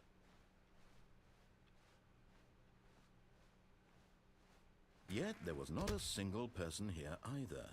Feeling a wave of disbelief, Stanley decided to go up to his boss's office. Coming to a staircase, Stanley walked upstairs to his boss's office.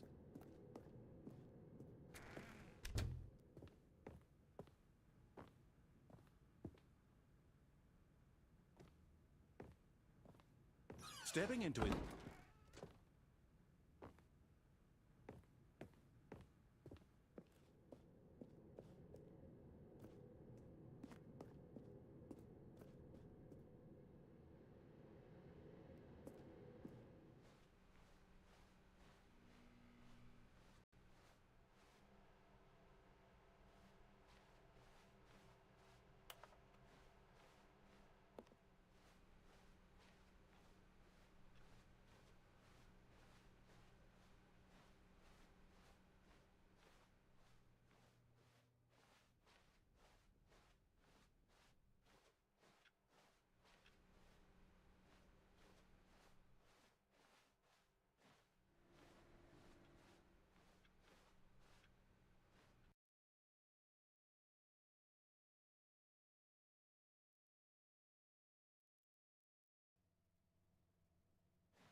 You are now leaving.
Like it's like the music is slightly different.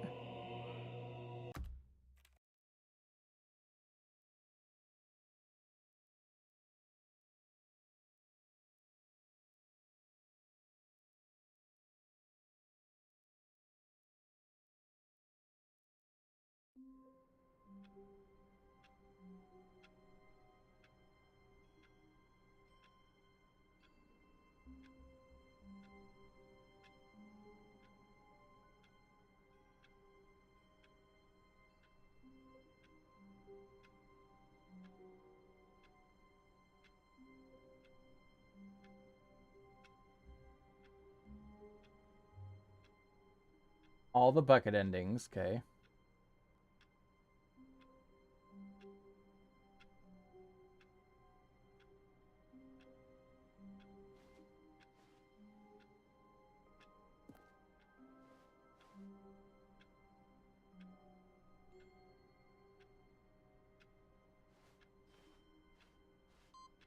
I'll see if the music changes again, or at least if I'm... Maybe I'm just hearing it wrong. I don't know.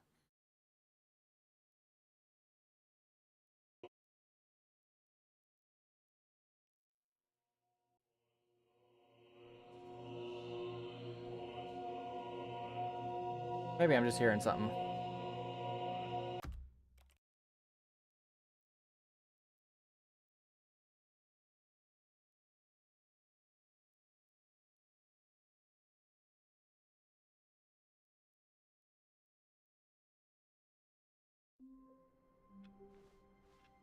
Even now, Stanley's office was a distant memory. What did it look like? There was a computer, perhaps, and a painting. Was it All a right, painting no worries. or a photo? I think we've only really got one left to get.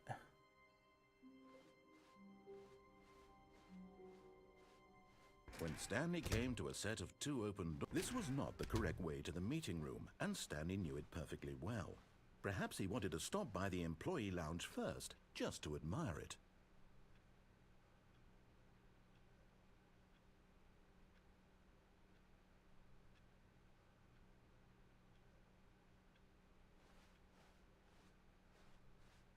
Wow, yes, this room. But eager to get back to business, Stanley took the first open door on his left. Stanley was so bad at following directions, it's incredible he wasn't fired years ago.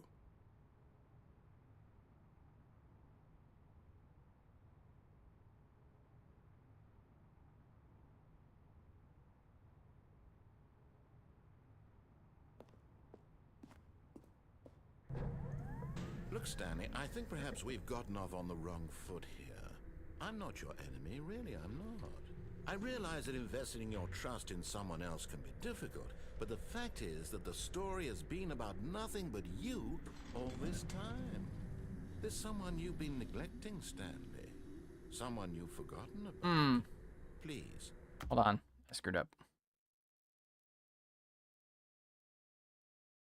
This one, Warzone had kind of hinted at yesterday and didn't really give all the details properly.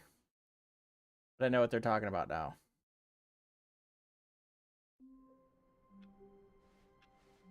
Wait, Stanley thought to himself. Am I sure that the orders stopped coming in? How is that possible? They never stopped. Surely I was mistaken. When Stanley came to a set of 2 open doors, this was not the correct way to the meeting room, and Stanley knew it perfectly well. Perhaps he wanted to stop by the employee lounge first, just to admire it. The lounge was sublime, a work of art.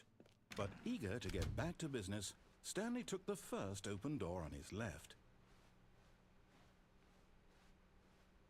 Stanley was so bad at following directions, it's incredible he wasn't fired years ago.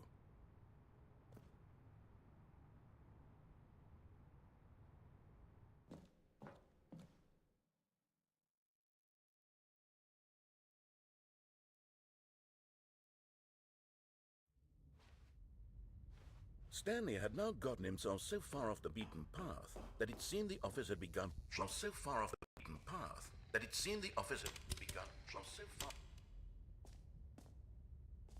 You didn't think I was actually just a recording, did you? Was What a kinda hoping. silly and trite explanation that would be. All the back and forth between you and me, all the absurd adventures we've been through, and it all turns out I'm just a tape recording? It was all just in Stanley's head. I bet that's the kind of twist you think is revelatory. I bet each and every time you watch a movie where it turns out all to be in the main character's imagination, you must absolutely bolt off the couch in pure shock at the phenomenal...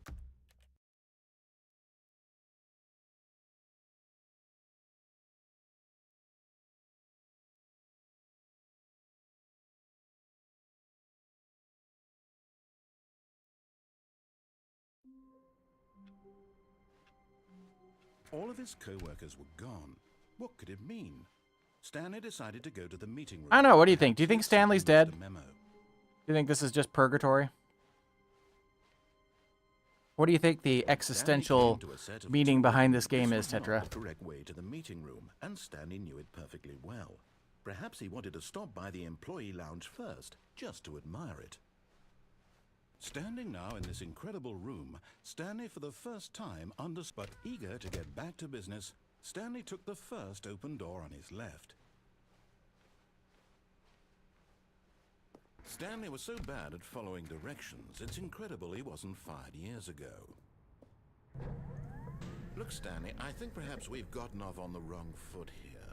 I'm not your enemy, really, I'm not. Investing your trust in someone else You didn't know? difficult, but the fact is that the story That's has a fair been response. about nothing but you all this time. There's someone you've been neglecting, Stanley. Someone You know who you've would forgotten know. about.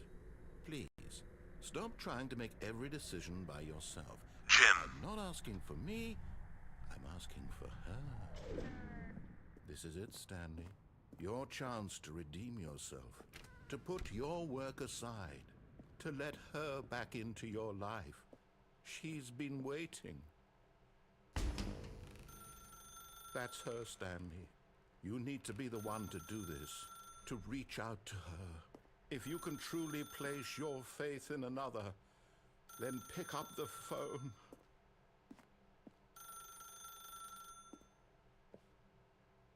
As Stanley picked up the phone, a white light engulfed him, filling him not just with radiance, but with hope. Hope for a life reunited Wait. Oh, goodness. Stanley, did you just unplug the phone? No, that wasn't supposed to be a choice. How did you do that? You actually chose incorrectly? I didn't even know that was possible. Let me double check. No, it's definitely here, clear as day. Stanley picks up the phone. He's taken to his apartment where he finds his wife, and the two pledge themselves to one another. Music comes in, fade to white, roll credits. Not picking up the phone is actually somehow an incorrect course of action. How is that even possible? None of these decisions were supposed to mean anything. I don't understand. How on earth are you making meaningful choices? What did you... Wait a second. Did I just see... No, that's not possible. I can't believe it.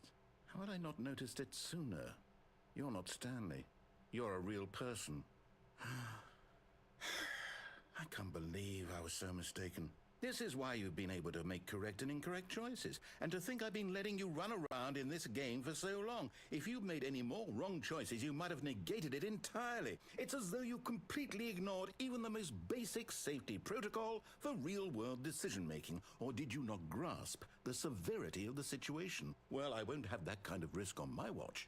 I'm going to stop the game for a moment so we can educate you properly on safe decision-making in the real world. Okay. Please observe this helpful instructional video. Choice. It's the best part of being a real person. But if used incorrectly, can also be the most dangerous. For example, in this scenario, a hypothetical real person named Rupert has a choice.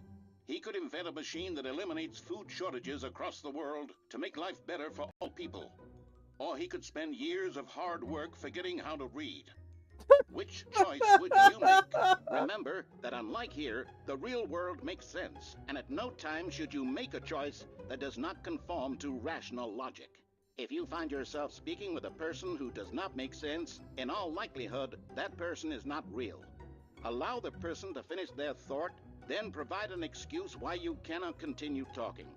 Turn to a partner and practice saying, "My goodness, is it 4:30?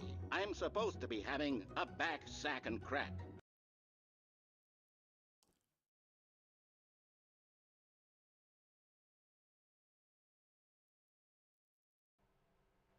Excellent. Making choices on a regular basis is the best part to a healthy decision-making process. Most medical professionals recommend making at least 8 choices per day. Do you 8. make There's more the than number 8 again. Less?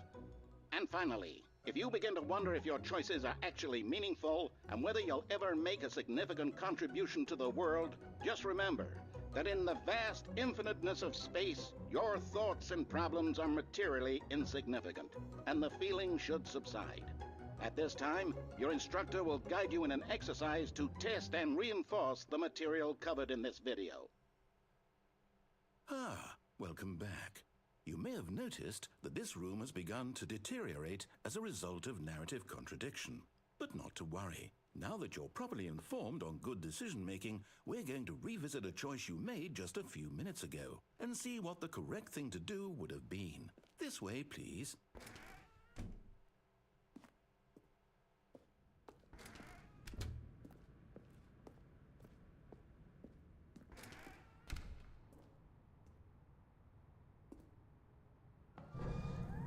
I like how there's a fence around it so I can't run off. You jumping off the platform and dying. Imagine the main character dying senselessly halfway through the story. That story would make no sense at all. We just need to get you home as soon as possible before the narrative contradiction gets any worse. Unfortunately, it seems this place is not well equipped to deal with reality.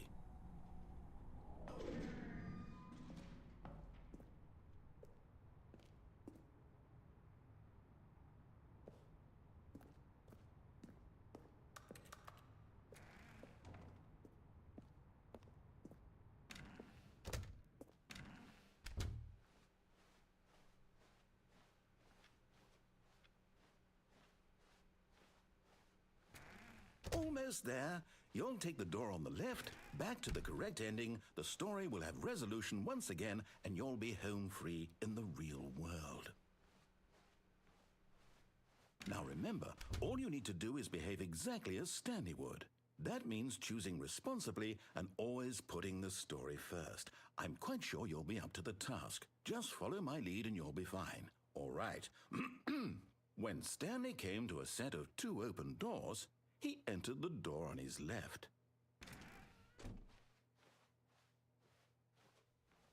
No! Why did you do that? Quickly, hurry back in the other direction. Perhaps Oh we're not my. too late.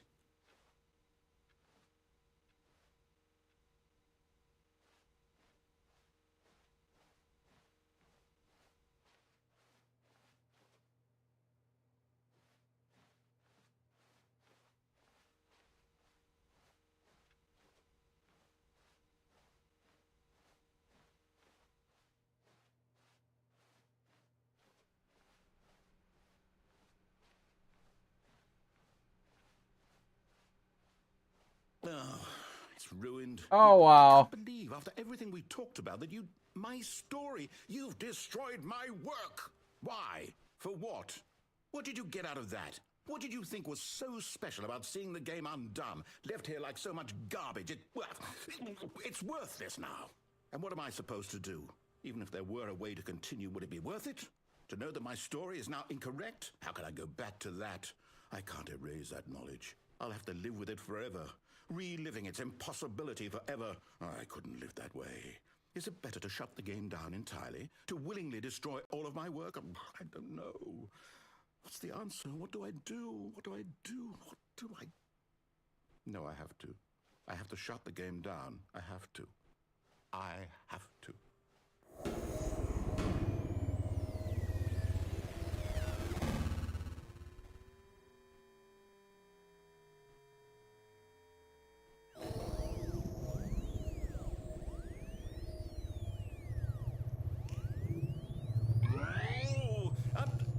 I'm here.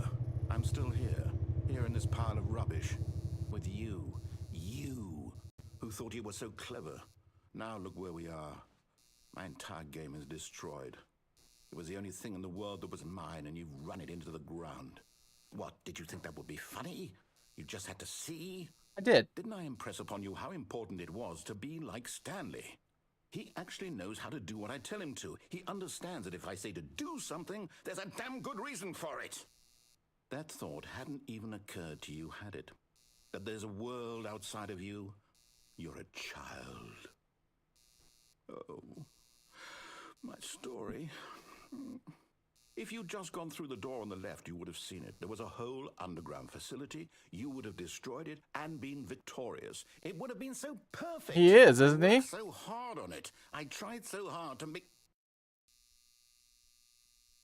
behave exactly as Stanley would. That means choosing responsibly and always putting the story first. I'm quite sure you'll be up to the task. Just follow my lead and you'll be fine. All right.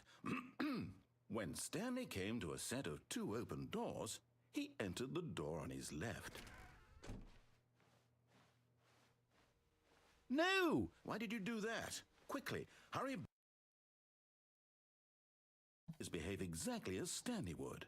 That means choosing responsibly and always putting the story first. I'm quite sure you'll be up to the task. Just follow my lead and you'll be fine. All right. When Stanley came to a set of 2 open doors, he entered the door on his left.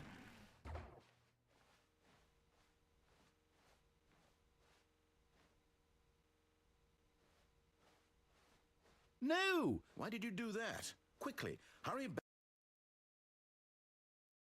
Behave exactly as Stanley would. That means choosing responsibly and always putting the story first. I'm quite sure you'll be up to the task. Just follow my lead and you'll be fine. All right. When Stanley came to a set of 2 open doors, he entered the door on his left.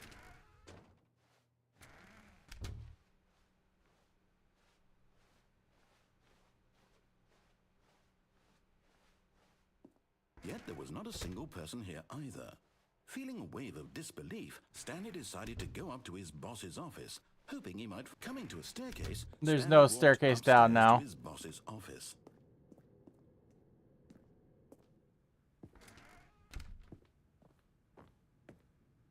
Oh, the office is different.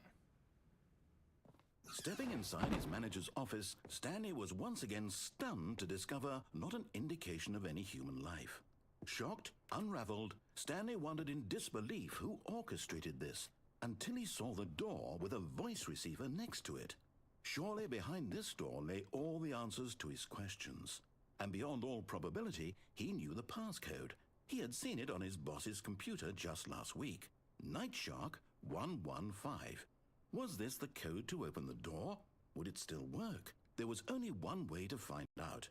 Stanley had been trained never to speak up, but now he would draw from within himself the courage to face the unknown. He drew a sharp breath and then spoke the code. 'Cause he can't speak.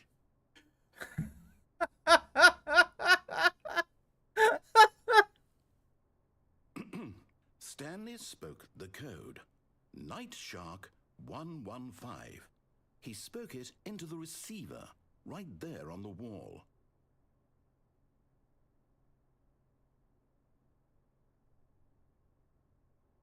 I'm sorry, is there a problem?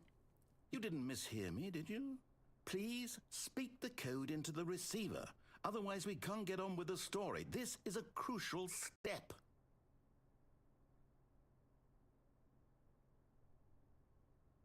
Okay, fine, you're not going to do it, but you know what? It's pretty humiliating to bring you this far, only for you to suddenly decide you have better things to do. I asked you for this one single thing, for your respect. The kind of respect Stanley shows for his choices. He knows what it means to take a story seriously. If you didn't want to see what I had to show you, then why did you come here? You had a choice, you know. You could have gone through the door on the right. You could have done whatever the hell you wanted over there. Why did you come this way? Speak. Say something to me. Explain yourself, you coward. You... Well. When Stanley came to a set of 2 open doors, he entered the door on his left. Oh, what the hell? Stanley? Hello? Are you... Is everything okay? Stanley, please. I need you to make a choice. I need you The to end. the door. Are you listening to me? Can you hear me? Is everything all right? Stanley, this is important. Oh, we got credits. The story needs you. It needs you to make a decision. It cannot exist without you. Do you understand me? Whatever choice you make is just fine. They're both correct. You cannot be wrong here. We can work together. I'll accept whatever you do. I simply need you to take that step forward, please. Choose. Do something. Anything. This is more important than you can ever know.